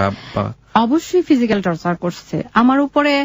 দেখা গেছে তার ফ্যামিলির সাথে যদি কথা কাটাকাটি হইতো, লাগালাগি হইতো, তখন একটা পর্যায়ে দেখা গেছে তার বাবা মার সাথে কোনো কথার উত্তর দিত না। সে আমাকে সবসময় দায়ী করতো, এটা না করলে এটা হইতো না। এটার জন্য সে আমার উপরে অনেক টর্চারিং করছে, অনেক হাত উঠাইছে, ইভেন অনেক অত্যাচার করছে। হ্যাঁ, এখানে আরেকটা কথাও বলা হয় নাই, এর মধ্যে কিন্তু আমার আরেকটা বাচ্চা কনসিভ হয়েছে। আমার ছোট ছেলেটা হয়েছে। ছোট ছেলেটা যখন আমার কনসিভ হইলো তখন দেখা গেছে কি আমি আমার দেবর ডক্টর, তো আমি সবসময় ঢাকায় ট্রিটমেন্ট করাইতাম। তো করানোর পরে আমার ছেলেটার পজিশন উল্টা। তো তখন থেকেই ম্যাডাম আমাকে বলতেছিল কি যে আপনার বড় ছেলেটা ডেলিভারি হয়েছে নর্মালে, এটার কিন্তু হবে না, বাচ্চার পজিশনটা ভালো না, আপনি অবশ্যই ঢাকায় শিফট করতে হবে। তো ডক্টর আমাকে একটা ডেট দিয়ে দিল এবং বলল আপনি 2 দিন আগে হসপিটালে চলে আসবেন। তো এইখানে আমার যখন খুব পেন উঠলো, ডক্টর যেদিন ডেট দিল, তখন আমার হাজবেন্ডের হাতে এরকম টাকা ছিল না যে একটা গাড়ি ভাড়া করে আমাকে নিয়ে যাবে হসপিটালে। তো আমারও অনেক সাহস যে ঠিক আছে, টাকা পয়সা যেহেতু নাই, আমি এতটা দেখি না কি হয়, আল্লাহ কি করছে, কি রাখছে আমার জন্য। তো আর সম্ভব না কোনোভাবেই। দেখা গেছে যে অনেক বাজে অবস্থা হয়ে গেছে, পেনটা বাড়তেছে আর আমার অবস্থাও খুব খারাপ হচ্ছে। তো আমার শাশুড়ি করলো কি, আমার বাড়িতে, আমার শ্বশুর বাড়িতে একটা কাজের ছেলে থাকতো, ওরে নিয়ে একটা গাড়ি আবার আমার হাজবেন্ডই পাঠাইছে, গাড়ি নিয়ে চলে আসলো আমাকে নিতে। এখন আসার পরে বলতেছে কি যে ওরে আসলে নেওয়া লাগবে না, বাসাই হবে। কিন্তু আমার দেবর কিন্তু তার মায়ের সাথে অলওয়েজ ফোনে কথা বলতেছে যেটা বাসায় হবে না, ওনার অবস্থা ভালো না, কিন্তু ওনার কথা হয়েছে এটা বাসাই হবে। তখন হইল কি, সেটা ছিল কোরবানি ঈদের আগের দিন। তো অনেক জ্যাম ছিল রাস্তায়, এরকম জ্যাম ছিল যে রাস্তায় জ্যাম একেবারে নরসিংদী থেকে হসপিটালের গেট অবধি শুধু জ্যামে গেলাম। তো আমি রাস্তার অবস্থা আমার খুব খারাপ। যখনই আমি গেলাম হসপিটালে তখন আমার অবস্থা এতই শোচনীয় ছিল যে ডক্টর বলতেছে যে এখন কি ওকে বাঁচাবো নাকি বাচ্চাটাকে বাঁচাবো, কাকে বাঁচাবো। হ্যাঁ, তো আমার ছেলেটা যখন হওয়ার পরে সিজার করতে হয় নাই, তো হয়েছে, হওয়ার পরে খুব রাগারাগি ভীষণ হসপিটালে, একেবারে যেটা বলার বাইরে। ডক্টররা সবাই, পরদিন কোরবানি ঈদ। তো এখন ঈদ করবে তার ছেলেকে নিয়ে, সে বাড়িতে চলে আসবে। আর হসপিটাল থেকে হচ্ছে বলছে যে আর হসপিটালে থাকা লাগবে না, তো আগের দিন হয়েছে ভালোই, এখন আলহামদুলিল্লাহ বাড়ি নিয়ে যাও। তো এখন বাড়িতে আসব, আমি তো শুনি নাই এত কথা, কিন্তু পরে যেটা শুনছি আমার শ্বশুর নাকি বলতেছে যে আজকে ঈদ দেখে কি হয়েছে, এখানে আনতে হবে কেন, এখানে নিয়ে আসলে কে করবে, ওকে ওর বাড়ি পাঠায় দাও। আপনার বাচ্চাকে নিয়ে কথা বলছেন? হ্যাঁ, আপনাকে নিয়ে বলছে? না, আমাকে নিয়ে বলতেছে আপনাকে নিয়ে যে বলছে। ওকে, ওকে ওর বাড়িতে পাঠায় দাও, এখানে আনতে হবে না, এখানে আসলে কে কি করবে তাকে। ওকে। তো এই কথাটা আমি শুনি নাই, কিন্তু আমার ননদ বলতেছিল কি যে এটা কেমন কথা, রাইট, নতুন একটা বেবি আসছে, এটা আনন্দে ঈদ করব সবাই মিলে নিয়ে, এটা কেমন কথা, কেন বাড়ি পাঠায় দিব। তো আমার ননদ জোর করেই নিয়ে গেল ওদের বাসায় আমাকে। তো নিয়ে যাওয়ার পরে ভালোই দেখলো, আমার বড় ছেলেটা দেখলো, খুব খুশি। তো পরদিন হচ্ছে ঈদ, আমার বেবিটা যেদিন হয়েছে সেটা কোরবানি ঈদের আগের দিন হয়েছে। তো আমরা পরের দিন রাতে গেলাম, রাতে যাওয়ার পরে পরদিন ঈদ। তো ঈদের দিন সকালবেলা মানে আমার শারীরিক অবস্থা খুব খারাপ, আমার মা আমাকে দিয়ে চলে গেছে, কারণ হচ্ছে পরদিন ঈদ, ওনার যাইতেই হবে বাসায়। তো চলে গেছে, চলে যাওয়ার পরে মানে আমার তো এরকম অবস্থা, আমি উঠে দাঁড়াইতে পারি না। এখন আমাকে ওরা বলতেছে কি যে তখন হচ্ছে সাপ্লাই পানি ছিল সেটা বাথরুমে, তো আমি টিউবওয়েলে, আমাকে দিছে গোসল করতে। তো আমার বেবির যে কাপড় চোপড় আছে ওগুলি তো আমাকেই ধুইতে হবে, তো আমাকে দিল ধুইতে। কিন্তু আমার এরকম এনার্জি ছিল না যে আমি একটা টিউবওয়েল থেকে পানি উঠায়া তারপরে এগুলি ধুবো। আপনি মা হয়েছেন? মা মানে গতকালকে, যেমন আজকে এর আগের দিন আমার অবস্থা খুব খারাপ। তখন আমি গেলাম ওইখানে, আমার চোখ থেকে অনবরত পানি পড়তেছে, মানে আমি তো শক্তিই পাচ্ছি না যেটার থেকে আমি পানি উঠায়া তারপরে হচ্ছে এটা দিব, কিন্তু আমাকে কেউ হেল্প করে নাই যে ওরা একটু পানি উঠায়া দেই, ওইটা করো, কেউ হেল্প করে নাই। তো গেল ওইভাবে, যাওয়ার পরে তো আমি যেখানে আসছিলাম যে আমি রাগারাগি করে একটা পর্যায়ে পরে চলে গেলাম, আমি আমার 2টা ছেলেকে রেখে চলে গেছি। হ্যাঁ, এবং চলে গেছি, আমার পায়ে একটা স্যান্ডেলও ছিল না। যখনই আমি ঘর থেকে বেরিয়ে গেছি, ওরা হচ্ছে ঘরের মধ্যে, আমি হচ্ছে বাড়ির উঠানের মধ্যে দাঁড়ায় আছি। তো আমার সাথে ঝগড়ার পরে একটা পর্যায়ে আমার শ্বশুর গেটটা আটকায় দিল যে আমাকে ঘরে ঢুকতে দিবে না। তখন আমি এখানে দাঁড়ায় আছি, কি করবো, আমার পায়ে স্যান্ডেলও নাই, আমি খালি পায়ে চলে গেছি, ইভেন আমার সাথে কোনো টাকা নাই। শ্বশুর বের করে দিল আপনাকে? হ্যাঁ, বের করে দিছে বলতে গেটটা আটকায় রাখছে যে আমাকে ঘরে ঢুকতে দিবে না। আপনার জামাই কই তখন? হ্যাঁ, ঘরের ভিতরেও। তখন বাড়ির ভিতরে জামাই? হ্যাঁ, আপনি গেটের বাইরে দাঁড়ায় আছেন? হ্যাঁ, আমি গেটের বাইরে। এবং তার কিছু করার নাই? না, তার কিছু করার নাই, তো পুরোপুরি মেরুদণ্ডহীন। তারপরে আমি কি করব, তারপরে হচ্ছে আমি জুতা ছাড়াই বেরিয়ে গেছি। তো এখানে যারা কাজ করে কয়েকজন মহিলা আছে, ওরা আমাকে খুব টানাটানি করতেছে যে আপনি যায়েন না, কিন্তু এখানে এরকম কথাবার্তা হয়েছে, মানে আমার আর থাকতে ইচ্ছা করতেছে না। আমিও দেখা গেছে কথার উত্তরে কথা মানে বলে ফেলতেছি, তো আমি আর পারতেছি না। তো কি করলাম, আমি চলে গেলাম। কোথায় চলে যাব, আমি সিএনজিতে উঠলাম, নরসিংদীতেই গেলাম আর কি। কতটুকু ধরেন নরসিংদী থেকে একটু ভিতরে আমার একটা খালাতো বোন থাকে, তো আমি তার এখানে যাব। এখন আমার বড় বাচ্চাটা কোথায় তখন? তখন বড় ছোট দুইটাই হচ্ছে ওদের বাসায়। আচ্ছা, বড় বাচ্চাটা ওদের বাসায়? হ্যাঁ, ওদের বাসায়। আচ্ছা, ছোট বাচ্চাটাও রেখে দিল? ছোট বাচ্চাটা যখন রেখে দিল ওর বয়স কত? ওর বয়স তখন হচ্ছে 5 বছর। ছোট বাচ্চাটার বয়স 5 বছর? হ্যাঁ। ওকে।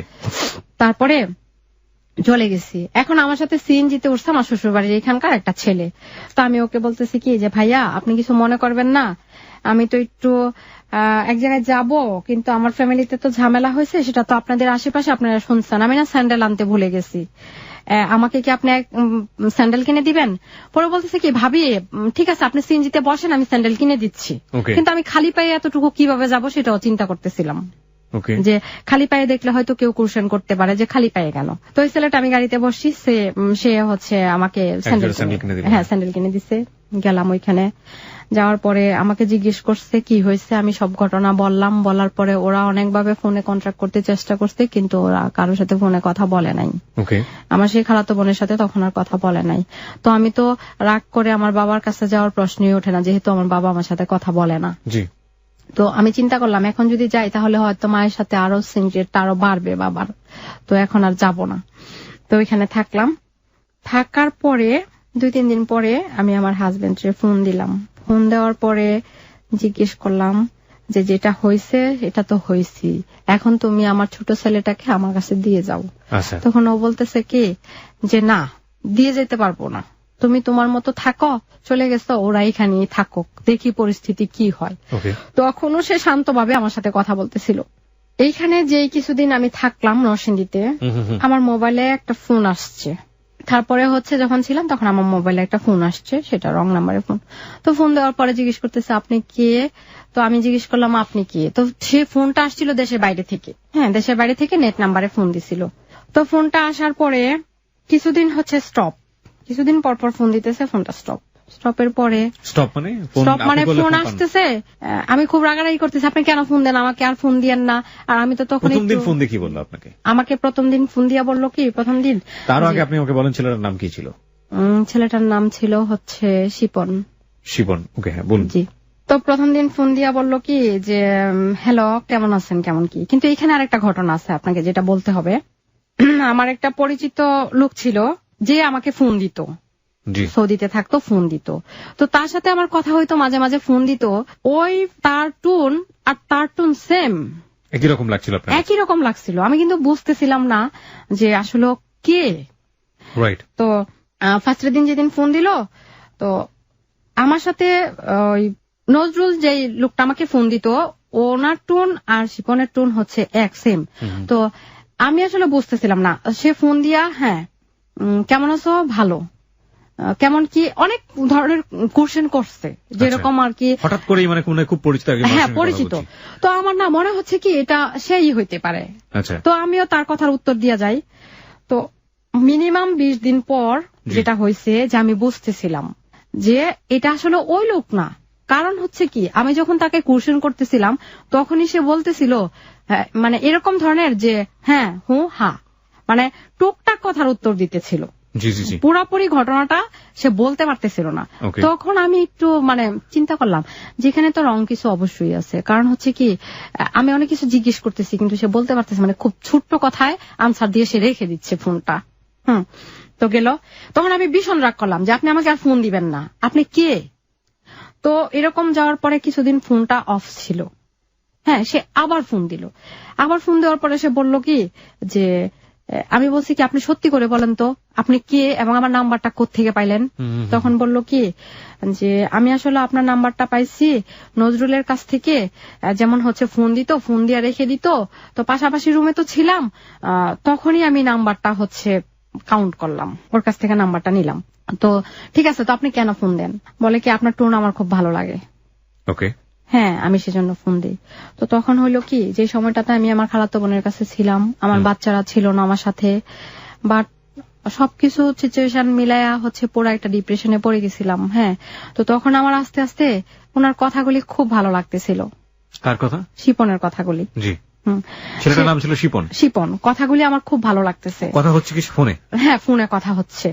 তো ফোনে কথা হচ্ছে, দেখলাম সেও আমার প্রতি মানে খুব কেয়ারফুল, যে আমি কখন খেলাম, কখন ঘুমাইলাম, কখন কি করলাম, এইগুলির প্রতি তার খুব আগ্রহ। কিন্তু আমি তো তখন হচ্ছে আমি আমার ফ্যামিলি বাচ্চাদের কাছ থেকে অনেক দূরে, তো ফোনে তখন আমি ইনভলভ হয়ে গেলাম অনেক বেশি। এদিক দিয়ে আরেকটা অনেক বেশি মানে কি ধরনের ইনভলভ, মানে এই যে আমি আগে পরে কোনো কিছু চিন্তা না করি, সে ফোনে আমাকে কথা বলতেছে, আমিও ফোনে কথা বলতেছি, আপনি তাকে প্রশ্রয় দিয়ে যাচ্ছেন। হ্যাঁ প্রশ্রয় দিয়ে যাচ্ছি, কিন্তু হচ্ছে যে আমি তো আর পরে চিন্তা করতেছি না যে আসলে এটা কি হবে বা কি হতে যাচ্ছে। তারপরে তো ফোন প্রশ্রয় দিচ্ছিলেন যে কথা বলতে ভালো লাগে। আচ্ছা, ওই সময়টাতে কি আপনার হাজবেন্ডের সঙ্গে আপনার সম্পর্ক একেবারেই নাই বললেই চলে? হ্যাঁ একেবারে মধ্যে মধ্যে হয়তো ফোন দিলে হাই হেলো বা খুব রাগারাগি হইতো। আর ওই সময়টাতে আপনি থাকছেন কোথায়? ওই যে আমার খালাতো বোনের এইখানে। খালাতো বোনের ওখানে, মানে নিজের বাড়িতেও জায়গা হচ্ছে না? না, নিজের বাড়িতেও হচ্ছে কোন জায়গা। ছেলে দুটো হাজবেন্ডের কাছে? হাজবেন্ডের কাছে। কিছু করেনও না আপনি? না, আমি কিছু করিও না। খালাতো বোন জায়গা দিল? হ্যাঁ খালাতো বোন তো জায়গা দিল, কারণ হচ্ছে জানে আমার বাবার ব্যাপারটা, যে আমার বাবা আমার সাথে কথা বলে না এই বিষয়টা নিয়ে, ইভেন হচ্ছে এতটা ইন্টারেস্টও নাই।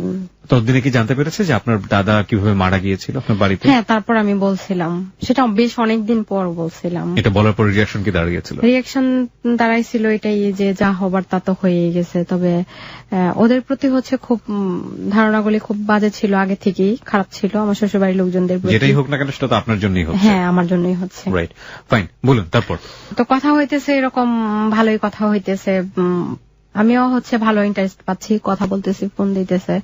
তো হঠাৎ করেই হচ্ছে আমি আমার শ্বশুর বাড়ি থেকে ফোন দিল আমার হাজবেন্ড ফোন দিল যে আমার বড় ছেলেটা অসুস্থ। অসুস্থ বলতে হচ্ছে খুব অসুস্থ, ওকে ঢাকা নিয়ে যাইতে হবে। তো অসুস্থ সিমটমটা হচ্ছে ধরা পড়ছে কিভাবে, আমার ছেলেটা একদিন বাথরুমে গেল, তো বাথরুমে যাওয়ার পরে টয়লেটে বসার পরে আমার শাশুড়ি ও আবার দরজাটা লক করে নাই। তো আমার শাশুড়ি ভিতরে ঢুকছে কি কারণে, ও যে ভিতরে আছে সেটা বুঝতে পারে নাই। তো আমার শাশুড়ি যায় দেখে কি আমার ছেলেটা বাথরুম করতে উল্টা দিকে বসছে। ও তো বসার পরে মানে প্রচন্ড পরিমাণে তার শরীর ঘামতেছে, পানি পড়তেছে আর প্রচন্ড খিচুনি। তো আমার শাশুড়ি তারা ধরে নাকি অনেক কান্নাকাটি করতেছে যে এরকম অবস্থা কেন হইলো, কি হইলো। সে উল্টা দিকে বসছে। ওরা বলতেছে যে তুমি এরকম ভাবে কেন বাথরুমে বসলা, কি সমস্যা। তখন ফার্স্ট তার সিমটমটা ধরা পড়ে। তো আমাকে ফোন দিল যে ও তো অনেক অসুস্থ, ওকে ঢাকা নিয়ে যাইতে হবে। তো আমি যেভাবে চলে আসছি, আমার শ্বশুর আমাকে বাসায় জায়গা দিবে না। ওনার কথা হচ্ছে যে আমার বাড়িতে আসতে পারবে না, ওর যদি যাইতে হয় ও ওইখান থেকে ঢাকা চলে যাক। ঢাকা চলে গেলাম, আর সময় নিলাম না। হ্যাঁ, আমার বোনের বাসা থেকে ঢাকা চলে গেলাম। তো এই আমার ছেলেকে নিয়ে আমি ঠিক বুঝি না, মানে আপনার হাজবেন্ড যে আপনাকে লাভ করে বিয়ে করলো, হ্যাঁ, সে কি রোল প্লে করতেছিল? ওর রোলটা এই ছিল, তার আসলে ইনকাম সোর্স বলতে কিছুই ছিল না, এবং তার নিজের পায়ে দাঁড়ানোর শক্তি ছিল না, সিদ্ধান্ত নেবার কোনো ক্ষমতা ছিল না। আর ও না অনেকটাই এরকম যে ভালোটাও বলতে পারতেছে না, মন্দটাও বলতে পারতেছে না, আর জোর করে যে একটা কথা বলাটা যে এটা হবেই বা এটা করবই, ওই পার্সোনালিটি ছিল না। তারপর ঢাকা চলে গেলাম। ঢাকা যাওয়ার পরে ওরে হচ্ছে ফার্স্টই আমার দেবর যেহেতু ডক্টর, তাকে ফার্স্টই হচ্ছে এমআরআই করতে দিল ব্রেনের। হ্যাঁ, তো এমআরআই করতে দিল। এমআরআই করতে দেওয়ার পরে ওর যেটা আসছে ল্যাবের থেকে এমআরআই করালাম। এমআরআই করার পরে ওর আসছে ইপিলিপস। তো যখন ইপিলিপসি আসছে সবাই আলহামদুলিল্লাহ মোটামুটি খুশি যে যেহেতু ইপিলিপসি আসছে তো ভালো কোনো ড্রাগ নিলে সে ভালো হয়ে যাবে। তারপরে আরেকটু কনফার্ম হওয়ার জন্য ওকে ইএজি দিল। ইএজি দেওয়ার পরেও আবার ইপিলিপসি আসছে। তো ঢাকা মেডিকেলের এক ডক্টর নিউরোলজির, ওনার সাথে কথা বলছে। কথা বলার পরে বলতেছে কি যে তোমরা সিএমএস থেকে একটা ইএজি করাও, তাহলে কনফার্ম হতে পারবে আসলে ওর প্রবলেমটা কি। তো ঢাকা মেডিকেলে ভর্তি দিয়ে দিল। ছেলেটাকে নিয়ে ঢাকা মেডিকেলে চলে গেলাম, ভর্তি দিয়ে দিল। ভর্তি দেওয়ার পরে ওরে ঢাকা মেডিকেল থেকে ইএজিটা করার পরে ওর রেজাল্টটা ভালো আসে নাই। হয়তো ওরা যেটা ধারণা করছে ডক্টররা সেটাই হয়তো কিছুটা আসছে, যদিও এরকম বুঝি না। তারপরে ডক্টর বলল কি যে ওরে ইএজি 2 বার করানো হইলো, সিটি স্ক্যান করানো হইলো, তারপরে হচ্ছে এমআরআই করানো হইলো, এখন তারে হচ্ছে সিএসএফ টেস্ট করানো উচিত। সিএসএফটা হচ্ছে আমাদের মাথার মগজটা যে পানিতে ভাসানো থাকে ওই পানিটা নিয়ে আসা, মার্ক করে নিয়ে আসা, ওইটা টেস্ট করা। ওরে বাবা! তো এটা খুব লেয়ার ওই সিএসএফ টেস্টটা করা। এটা হচ্ছে মেরুদণ্ডতে সিরিঞ্জ ঢুকায় দিয়া সেই পানিটাকে টেনে নিয়ে আসে। জি, বুঝতে পেরেছি। তো ঢাকা মেডিকেলে যখন ছিলাম তো 10-12 জন ডক্টর গেল। যাওয়ার পরে আমার ছেলেটাকে ধরলো এবং আমাকে বলল কি আপনি চলে যান, আপনি এখানে থাকলে সেটা সহ্য করতে পারবেন না। তো আমাকে বের করে দিয়েছে, আমি চলে গেছি। তো আল্লাহরই হয়তো ভালো রহমত, এটা নাকি অনেকেরই হচ্ছে একবারে আসে না, 2-3 বার মার্ক করা লাগে। তো ওরে একবার ট্রাই করার পরেই ডক্টররা সেটা মানে চলে আসছে। এবং এটা হচ্ছে সিএমএস এ নিয়ে যাইতে হবে। হরতাল ছিল, অ্যাম্বুলেন্সে করে সিএমএস এ নিয়ে গেল। তো পানিটা নাকি আবার উড়ে যায়, সেটাকে হচ্ছে কিভাবে জানে ওরা নিয়ে গেল। নিয়ে যাওয়ার পরে গেল, টেস্ট করলো। টেস্ট করার পরের দিন 2 দিন পরে সেটা রেজাল্ট দিবে। তো আমার ছেলেকে হচ্ছে দিন মোহাম্মদ স্যার, আজহার স্যার ঢাকা মেডিকেলের ওনারা দেখেন। তো যেদিন রিপোর্ট আনতে গেল আমার দেবর নিজে গেল। যাওয়ার পরে ওর এক ফ্রেন্ডের সাথে নিয়ে গেল। তো ওইখান থেকে সে 2-3টা রিপোর্ট সরায় ফেলা নিচের রিপোর্টটা উঠাইছে। উঠানোর পরে বলতেছে কি আল্লাহ এটা তো নেগেটিভ আসছে। তো ওরা বলতেছে কি দেখো আমি অনেক খুশি হয়েছি, রিপোর্টটা নেগেটিভ আসছে। এখন যদি ইপিলিপসি থেকেও থাকে তাহলে ওরা ভালো কোনো ওষুধ দিলে সে ভালো হয়ে যাবে। তো তার ফ্রেন্ড আবার বলতেছে কি তুমি যে রিপোর্টটা উঠায় এত খুশি হইলা, তুমি কি দেখছো নামটা কার? এটা তো ওর রিপোর্ট না, নিচেরটা ওর। ও উঠাইছে, উঠায় দেখে যে পজিটিভ আসছে। ওহো। তো পজিটিভ আসছে। তখন স্যার হচ্ছে রাউন্ডে, ভিতরে আমি ছিলাম, আমার হাজবেন্ড ছিল, আর ফ্যামিলির লোকজন ছিল অনেকেই। তো নিচতলা বহিরা বিভাগের গেট থেকেই আমি বারান্দায় দাঁড়ানো, তখন ভিতরে যাইতেছি আসতেছি, যেহেতু স্যার রাউন্ডে। সে যখন দেখলো যে স্যার রাউন্ডে, ও দৌড়ায় ভিতরে আসছে। আসার পরেই বলতেছে কি যে স্যার, ও মানে আমি বারান্দা থেকে দেখতেছি কি ও আজহার স্যারের এখানে জড়ায় ধরে অনেক কান্নাকাটি করতেছে। তো আমি ঠিক বুঝতেছিলাম না আসলে ব্যাপারটা কি। আমি বারবার পিছন পিছন ঘুরতেছি। আজহার স্যার আবার ওর মাথায় হাত দিল, আমার দেবরের মাথায় হাত দিল, দিয়া বললো যে আল্লাহকে ডাকো। তো তো আমি আবার ঘুরতেছি ওরা আমাকে কিছু বলে না। তো আমি আবার আজহার স্যার পরের দিন রাউন্ডে আসছে, আমি বললাম কি স্যার আপনি কিছু মনে করবেন না, আপনি তো অনেক বড় ডক্টর, আমি একটা কথা জানতে চাচ্ছি, এসএসপিটা কি সেটা আমাকে একটু বোঝায় বলবেন। স্যার বলে কি তোমাকে কি তোমার ফ্যামিলির লোকজন কিছুই বলে না? আমি বলছি না স্যার, আমার ফ্যামিলির লোকজন তো আমাকে কিছু বলে নাই। বলে কি আমি তোমাকে কতগুলি টিপস দিব, সেই টিপস মতো তুমি চলো আর আল্লাহকে ডাকো, এটার পৃথিবীতে কোনো চিকিৎসা নাই। আল্লাহ যদি ভালো করেন তো করলো, আর নয়তো একটা সময় নির্ধারণ করা আছে, এটা পর্যন্তই থাকবে।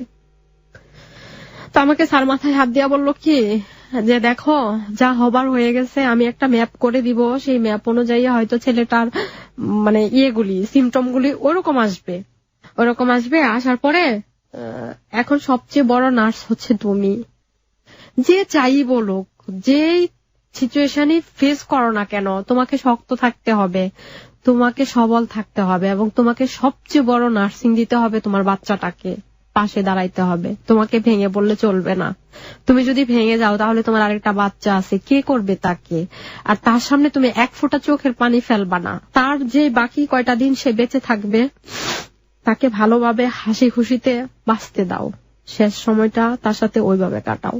কি অসুখটা কি তার? ওর হচ্ছে এসএসপি ভাইরাস। এটা কি জিনিস? এটা হচ্ছে মাথার যে মগজটা আছে সম্পূর্ণটাই হচ্ছে 4 ভাগের 3 ভাগই তখন হচ্ছে নষ্ট হয়ে গেছিল, একটা ভাগ ছিল সেটাতেও আক্রান্ত কিছুটা হয়েছিল তখন।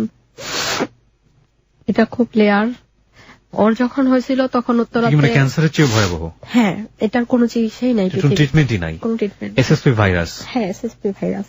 তো একটা মেয়েকে পাইছিলাম উত্তরাতে, ওই মেয়েটা হচ্ছে অ্যাপোলো হসপিটালে 4 মাস বেঁচে ছিল, তারপরে মারা গেছে। আপনার ছেলে সম্পর্কে কি বলেছে ডাক্তার?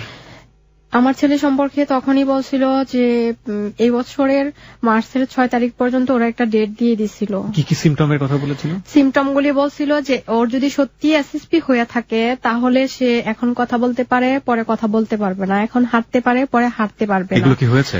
এখন খাইতে পারে, পরে খাইতে পারবে না।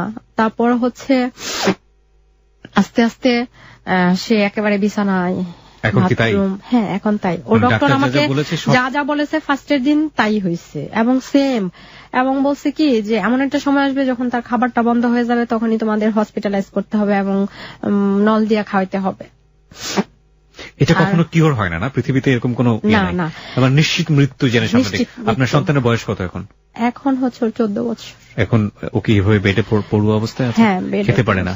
না, খেতে পারে বলতে হচ্ছে যেমন অল্প একটু ভাত নিলে, 1 চামচের অর্ধেক ভাত নিলে সেটা হচ্ছে 2-3 ঘন্টা লেগে যায় খাওয়াইতে, তাও পুরোটা খাওয়া শেষ হয় না। একেবারে সারাদিনটা 24 ঘন্টা বেডেই পড়ে থাকে। ও বাথরুম করতে বলতে পারে না, প্রস্রাব করবে বলতে পারে না, ইভেন সে 1 ফোঁটা পানি খাবে সেটাও বলতে পারে না। তো আমাকে টেক কেয়ারটা আমার করতে হয় বলতে হচ্ছে, এখানে আরো কথা আসবে, তারপর ওইখান থেকেই হচ্ছে ডক্টর তো এগুলি বলেই দিল। তো এখন ওদিক দিয়ে হচ্ছে ঢাকা মেডিকেলে থাকতে থাকতেই হচ্ছে আমার আম্মা অসুস্থ হয়ে গেছে, ওনার ক্যান্সার, উনি সমরিত হসপিটালে ভর্তি ছিল তখন। মারও ক্যান্সার? হ্যাঁ, মার ক্যান্সার ধরা পড়ছে তখন আমার ছেলে হচ্ছে ঢাকা মেডিকেলে, মা হচ্ছে সমরিত হসপিটালে। মায়ের অপারেশন হয়েছে, প্রতিদিনই হচ্ছে কেমো দেওয়া লাগে, তারপরে হচ্ছে সপ্তাহের মধ্যে 4 দিনই কেমো দেওয়া লাগে। তো এখান থেকে হচ্ছে যে আম্মা হসপিটালে, এদিক দিয়ে হচ্ছে ছেলেকে দেখি, আবার দেখা গেছে যে মাসুদকে বলি যে তুমি ওর সাথে থাকো, আমি হচ্ছে মায়ের কাছে যাই। তো এরকম করে যাইতেছে। তো আমার মার তখন এরকম অবস্থা হয়েছে, ওনার ছেলে মেয়ে, ইভেন তার সংসারের জন্য কোনো মায়া ছিল না, কারণ কেমো দেওয়াতে হচ্ছে তার চুল সবকিছু তো কেমন জানি হয়ে গেছিল, কালো হয়ে গেছিল, ফুলে গেছিল শরীরটা, চুল টুল পড়ে গেছিল।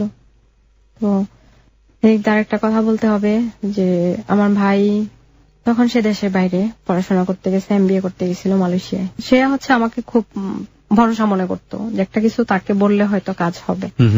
তো এদিক দিয়ে হচ্ছে যে আমার ছেলেটাকে আমি ঢাকা মেডিকেল থেকে নিয়ে আসি, মাকে রেফার করে দিছে ওই ডেল্টাতে, মিরপুর ডেল্টাতে।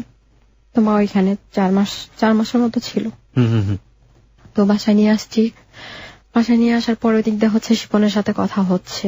শিপন? হ্যাঁ, এদিক দিয়ে যেটা হয়েছে যে মার যখন অপারেশন, মানে শিপনকে কি ওই সময়টাতে আপনি জানতেন বলতে আমি যেটা বোঝাচ্ছি, কোথায় থাকে, কি করে, কথা যেহেতু বলেন, কথা কন্টেন্ট গুলো থাকে, সবকিছু আমি জানতাম। কি জানতেন আপনি? জানতাম হচ্ছে ও হচ্ছে বাইরের বিজনেস করে। বাইরেতে বিজনেস করে? কোন দেশে? বাইরের বিজনেস কোন দেশে? সৌদিতে। সৌদিতে থাকে ও? হ্যাঁ, স্টে করে সৌদিতে। আচ্ছা, আসে হয়তো 2 মাস কিংবা 1 মাসের মধ্যেই হচ্ছে। বাংলাদেশের বাড়ি কোথায়, কি অবস্থা? নরসিংদীতেই বাড়ি? হ্যাঁ, নরসিংদীতে। ওর হোম ডিস্ট্রিক্ট আমার হোম ডিস্ট্রিক্ট একই। ওকে, ফাইন।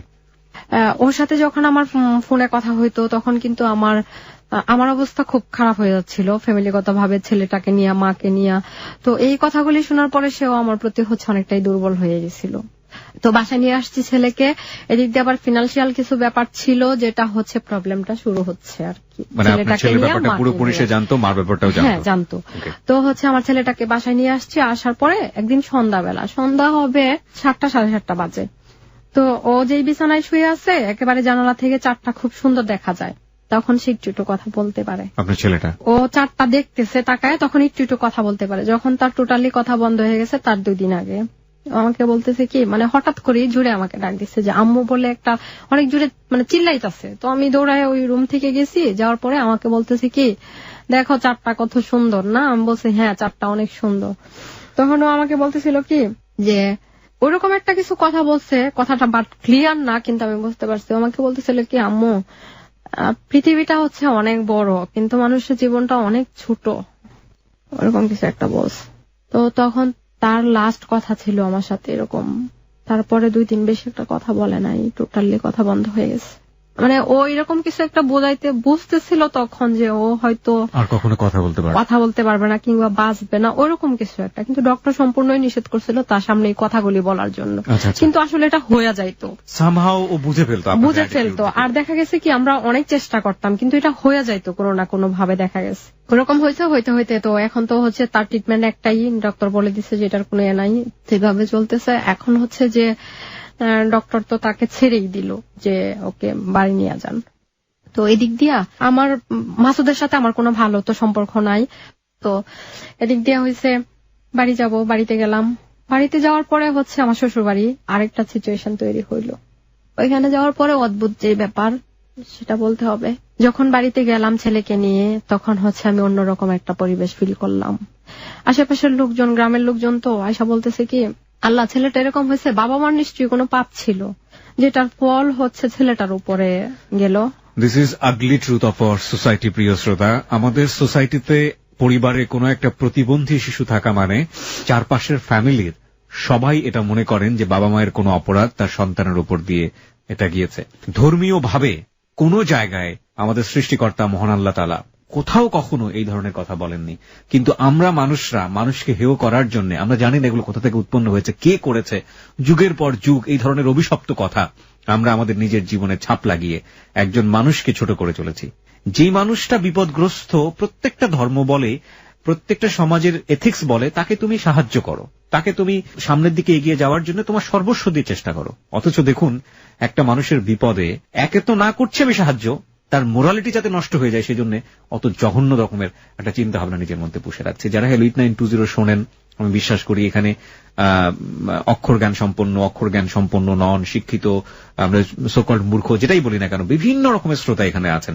সবার প্রতি শ্রদ্ধা রেখে বলছি, একটা পরিবারে প্রতিবন্ধী শিশু থাকা মানে ওই প্রতিবন্ধী শিশুটাকে বিশেষ শিশু হিসেবে দেখা, মানুষটাকে বিশেষ মানুষ হিসেবে দেখা, তার প্রতি বিশেষ একটা অ্যাটেনশন দেয়া, তাকে সহযোগিতার হাত বাড়িয়ে দেয়া। এবং ওই ধরনের মনোভাব তো পোষণ করার প্রশ্নই ওঠে না। বরং যদি কেউ পোষণ করে, তাকে খুব সুন্দর করে বোঝানো যে এও মানুষ এবং এর বাঁচার অধিকার আছে, খুব সুন্দরভাবে। আর আমরা যারা সুস্থ মানুষ, 2 হাত আছে, 2 পা আছে, সুস্থভাবে চিন্তা করতে পারি, তারা যদি তাকে অসুস্থভাবে চিন্তা করি, আমরাই মূলত আমাদের মানসিক জায়গা থেকে প্রতিবন্ধীদের মতো আচরণ করছি। আমরাই আসলে এক্সাক্ট প্রতিবন্ধী, ওরা প্রতিবন্ধী না। এই জিনিসটা যেন আমাদের সবার মাথার মধ্যে থাকে। প্লিজ অন্তত এই ট্যাবুটাকে কোনোভাবেই নিজের মাথায় প্রশ্রয় দিবেন না যে বাপ মায়ের কোনো অপরাধের কারণে সন্তানটা আসলে এইভাবে এফেক্টেড হয়। Please never do that. তো তারপরে এরকম বলতে থাকলে হচ্ছে এমনিতেই হচ্ছে ছেলেটাকে নিয়ে মানে সহ্য করতে পারতেছি না। আর আমার ছেলেটা মাশাআল্লাহ অনেক সুন্দর চেহারা, ওকে আমি মুরার মধ্যে দাঁড়ায় মাথা আশ্রয় দিতে হয়, সে এত লম্বা, এত সুন্দর চেহারা। এরকম যাইতে যাইতে দেখা গেছে কি, ঠিক আছে আশেপাশের মানুষ বলে সেটা মেনে নিলাম, কিন্তু যখন আমার শ্বশুর শাশুড়ি ওনারাও বলতে শুরু করলো, মানে তখন আর ঠিক সহ্য করতে পারি নাই। তারপর হচ্ছে মানে এটা নিয়ে লাগতে লাগতে আমার শ্বশুর এক পর্যায়ে খুব বাজে বিহেভ করা, ইভেন আমাকে উনি একদিন আমার উপর হাত উঠাইছে। আমার শ্বশুর, হ্যাঁ, কথা কাটাকাটি করতে করতে আমার উপর হাত উঠাইছে। তো এখানে আমার হাজবেন্ডও সামনে ছিল, ও কিছু বলে নাই। আমি সেদিনই আবার বাড়ি থেকে বের হয়ে গেছি। তো বের হয়ে যাওয়ার পরে আমি নরসিংদীতে আলাদা একটা বাসা নিলাম, নিয়ে ওইখানে উঠে গেলাম। তো তখনই আমার ফিনান্সিয়াল প্রবলেম গুলি শুরু। তো তখনই শিপন, তখন আমার টাকা দরকার, কারণ আমার হাতে টাকা নাই, আমাকে তো সাপোর্ট দিবে না। আর আমি চলে আসছি তখন এই জন্য যে আমি যদি ওইখানে থাকি, দেখা গেছে ওদের সাথে লাগতে লাগতে আমার ছেলের সামনে এগুলি আইসা পড়ে, তো ওর প্রভাবটা, আমার প্রভাবটা ওর উপর পড়তেছে। তো আমি চাচ্ছিলাম যে আমি নাই থাকি, ওরাই ওদেরকে করলো, কিন্তু সেগুলি না বুঝুক, ভালো থাকুক, আমি যাচ্ছি, আসবো, দেখবো, এরকম। চলে গেছি। চলে যাওয়ার পরে তো শিপন, আমি বলছি যে আমার তো চলে আসছি। তো ও নিজে থেকেই বলতেছে যে হ্যাঁ, বুঝতে পারতেছি, এখন তোমার টাকা দরকার। সে আমাকে 50,000 টাকা পাঠালো প্রথম। হ্যাঁ, প্রথম। কত সালে এটা? এটা 4 বছর আগে হবে। 4 বছর আগে আপনাকে যে 50,000 টাকা পাঠালো, ওই সময় আর শিপনের সাথে আপনার সম্পর্কটা কি? ওই সময় তো সম্পর্কটা ওরে আমি দেখি নাই এখনো। দেখেন না, সেটা তো ঠিক আছে, বাট ফোনের মধ্যে অনেক ধরনের সম্পর্ক হয়ে যায় না? হ্যাঁ, ফোনের মধ্যে অনেক ধরনের সম্পর্ক হয়ে গেছে। তো ওরে তো আমি একটা পর্যায়ে তো লাভটা চলেই আসছে। ওইটা কি 50,000 টাকা পাঠানোর আগে না পরে? এটা 50,000 টাকা পাঠাইছে, হ্যাঁ, তখনও প্রেমের সম্পর্কই চলছে। হ্যাঁ, চলতেছে, কথা বলতেছি। আসলে ওই রকম প্রেমালাপ বলতে তার সাথে আমার কিছুই হয়ে ওঠে নাই, কারণ আমার তো তখন সময়টা ওইরকম ছিল না। যখনই ফোনে কথা বলতাম, মা নয়তো ছেলে নয়তো ফ্যামিলি, বিষয়গুলি ওরকম। কিন্তু এর মধ্য দিয়ে তার উপরে সুন্দর একটা ডিপেন্ডেন্সি তৈরি হয়েছে, এবং সেও আপনাকে ওইভাবেই চিন্তা করছে। ওইভাবেই চিন্তা করেছে, এবং আমি অনেকটাই তার প্রতি এতটা দুর্বল আর এতটাই ডিপেন্ড হয়ে গেছি যে আমার একটা কষ্ট হলে আমি তাকেই বলতে হবে, ওরকম হয়ে গেছে। ওর জীবনে কেউ কি ছিল এরকম? ওই সময়টাতে আপনি জানতেন কিছু ওর সম্পর্কে? ওই সময়টাতে ও বিবাহিত ছিল। ও বিবাহিত ছিল? হ্যাঁ। ওর লাইফে কি এরকম কোনো প্রবলেম ছিল যেটা আপনার সঙ্গে শেয়ার করতো? না, ওর লাইফে এরকম কোনো প্রবলেম ছিলই না। তারপরেও আপনাকে এভাবে এসে রিসিভ করছে? হ্যাঁ, আপনি যদি কোনো কোশ্চেন করেননি কখনো যে? আসলে আমি তো ওই টাইমটাতে আমার কোশ্চেন করার কোনো সুযোগ ছিল না। এক্স্যাক্টলি। এবং ওই সময়টাতে আপনি যাই পাবেন সমুদ্রের মধ্যে খড়কুটো, ওটা ধরে আপনি বাঁচার সার্ভাইভ করার চেষ্টা করবেন। কিন্তু আসলে এটা কি দাঁড়ায়, এটা কি হয় শেষ পর্যন্ত? আমরা আসলে প্রতি মুহূর্তে আমাদের সারাউন্ডিং থেকে বিভিন্ন রকমের সাহায্য নিয়ে বাঁচার চেষ্টা করি, শেষ পর্যন্ত আসলে তা আমাদেরকে কি বাঁচতে দেয়? যাই হোক, আমরা শাওনের জীবনের গল্পে আবারও ফিরতে চাই। হ্যাঁ, শাওন, যেখানটা আমরা ছিলাম, তারপর? হ্যাঁ, তারপরে তো চলে গেলাম ওইখানে। ও টাকা দিল। তো ওরে আমি আবার একটা কোশ্চেন করছি যে তুমি তো আমাকে দেখলাই না, আমিও তোমাকে দেখি নাই, তুমি আমাকে টাকা দিয়ে দিছো। বলে কি, আমি যাকে টাকা দিছি তাকে বিশ্বাস করি টাকা দিছি, সে চলে গেলেও আমার কোনো আপত্তি নেই। আমি বলছি আমি তো মোবাইলটাও বন্ধ করে দিতে পারতাম। ও বলে কি, আমার সম্পূর্ণ বিশ্বাস আছে যে তুমি এটা করবা না। তো গেল, টাকা দিল, ওইরকম টুকটাক এটা সেটা করতে করতে খরচ হয়ে গেল। এখন কিছুদিন পরে আবার যেটা হয়েছে যে আমি বাড়িতে যাচ্ছি না কিছুদিন, চলে আসছি, যাচ্ছি। বাড়ি মানে নিজের বাড়ি না, আমার শ্বশুর বাড়ি। তো এখানে যে ও এরকম ভাবে টাকা দিতেছে, লাগতেছে, টাকা দিতেছে। ও আবার ওইরকম টেক কেয়ার করতেছে, কি খাচ্ছি, কি পড়তেছি, কি করতেছি, সব এভরিথিং যা আছে, অলওয়েজ যা আছে সব। তো গেল, এটা যাওয়ার পরে একটা সময় আমার মায়ের টাকা, টোটাল চিকিৎসা করতে টাকা খরচ হয়েছে প্রায় 33 লক্ষ টাকার মতো। তো এখানে আমার চিকিৎসার মধ্যে একটু প্রবলেম হয়ে গেছিল, টাকার ক্যাশ টাকা ছিল না। পরে আমি একদিন বলছি এরকম তো প্রবলেম হয়েছে। পরে বলে কি, কত টাকা শর্ট আছে? বলছে মনে হয় 2-3 লাখ টাকা শর্ট আছে। বলে কি, ঠিক আছে, আমি পাঠাই দিতেছি। সে ওই দিন মনে হয় 80,000 টাকা পাঠাইছিল, আবার 50,000-এর পরে 80,000 টাকা পাঠাইছে। পাঠানোর পরে আবার কিছুদিন পরে আবার 1 লাখ টাকা দিচ্ছে। তো এরকম করে করে ওইটা আমার ইয়েতে চলে গেছে। আচ্ছা, গেল। এখন সে বাংলাদেশে আসবে। তো বাংলাদেশে আসছে। বাংলাদেশে আসার পরে ওরে যেদিন আমি ফার্স্টে দেখলাম, আমি তাকে ডাইরেক্টলি বলে ফেলছি, তুমি আমাকে হেল্প করছো, হয়তো কিছু করছো, আমি তোমাকে দেখলাম, তোমাকে আমার ভালো লাগে নাই। হ্যাঁ, দেখার পর একেবারে ফার্স্ট একেবারে স্টেট এটা বলে দিছি তারে। ও বলে কি, আমার একটু মন খারাপ হয়নি, তুমি ভালো থাকবা, আমার হেল্পে যদি ভালো থাকো তাহলে আমার ভালো লাগবে। পছন্দ হলো না কেন? ও স্মার্ট, ঠিক আছে, কিন্তু ওরে দেখে আমার কেন ভালো লাগে না আমি জানি না। আচ্ছা। তারপর আমি টোটাল মোবাইলটা বন্ধ করে দিলাম। 2-3 দিন তার সাথে আমার কোনো যোগাযোগ ছিল না।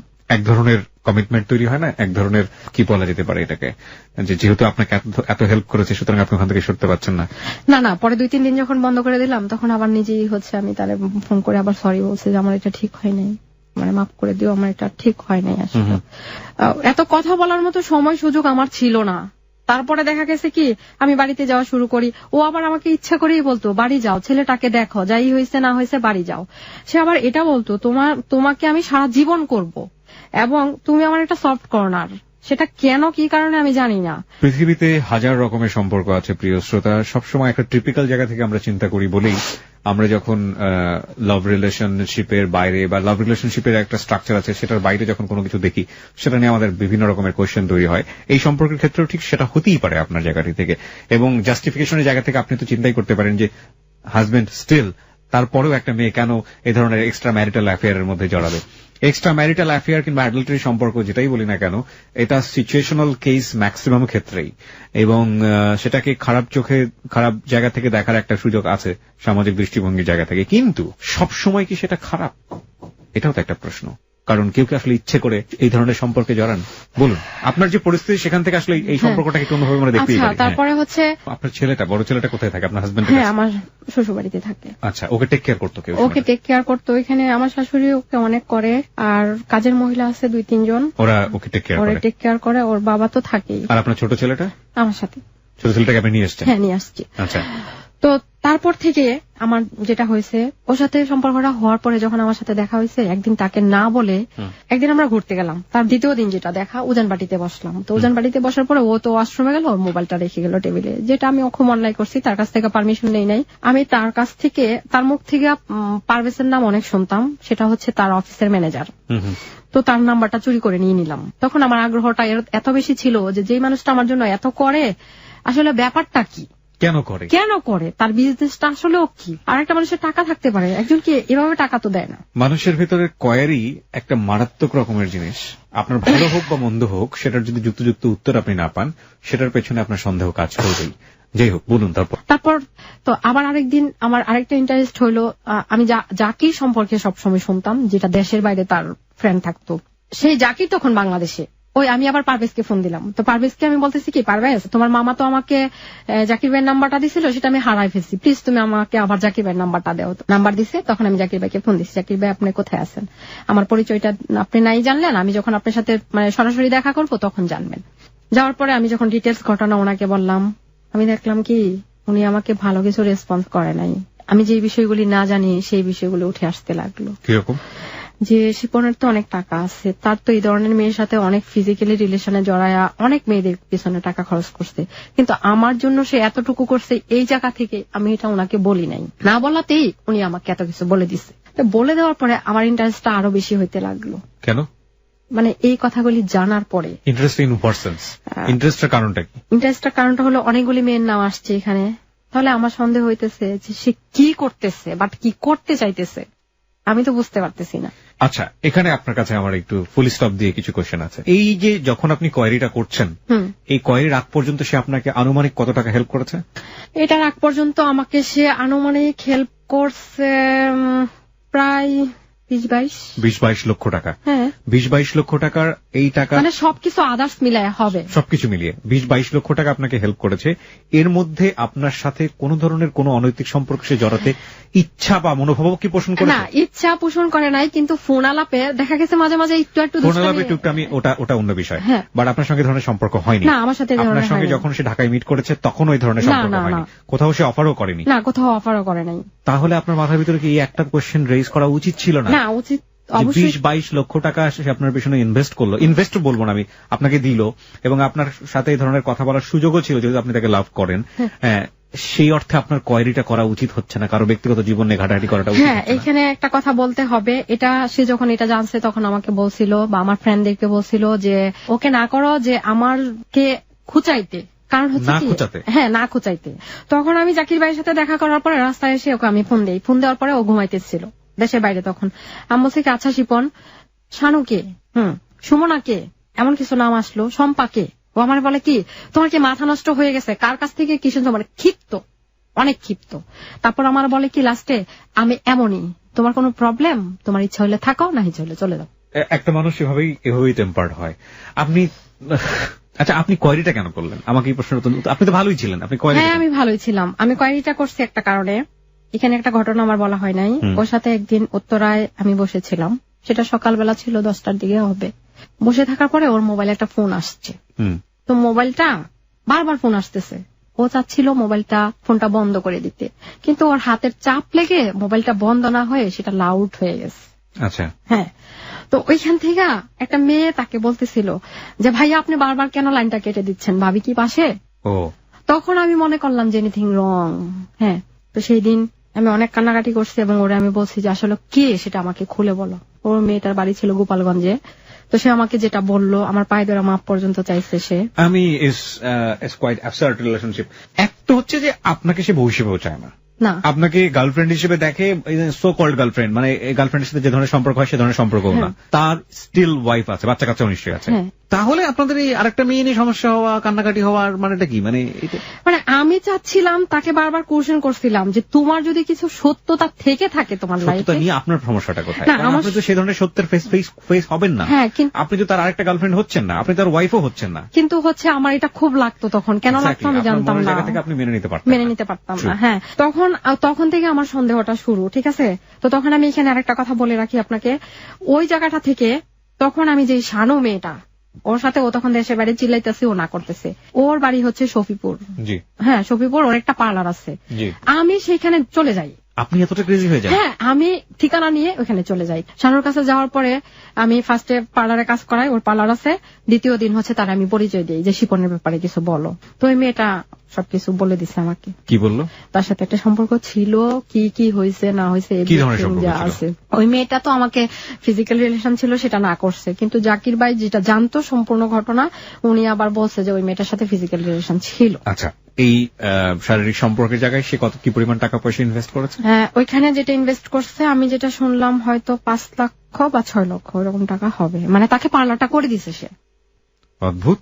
আমি তো দেখতে পাচ্ছি যে এখানে মানে অন্যরকম এক রূপ, এক ভদ্রলোকের। এটা ভদ্রলোক না ভদ্রলোক আমি ঠিক কি বলবো বুঝি না, মানে এক ধরনের অন্যরকমের মানসিক সম্পর্ক, এবং সেখানে প্রচুর পরিমাণ অর্থ ব্যয়, এবং তারপরে সেই সম্পর্ক থেকে সরে আসা, বাট ইট ইজ। আচ্ছা ঠিক আছে, তারপরে হলো এটা, আমি করলাম কি টোটালি তার সাথে যোগাযোগ বন্ধ করে দিলাম। কেন বন্ধ করলাম? বন্ধ করে দিলাম মানে আমি দেখতে যাচ্ছিলাম যে আমি যখন যোগাযোগটা বন্ধ করে দিব সে কি করে।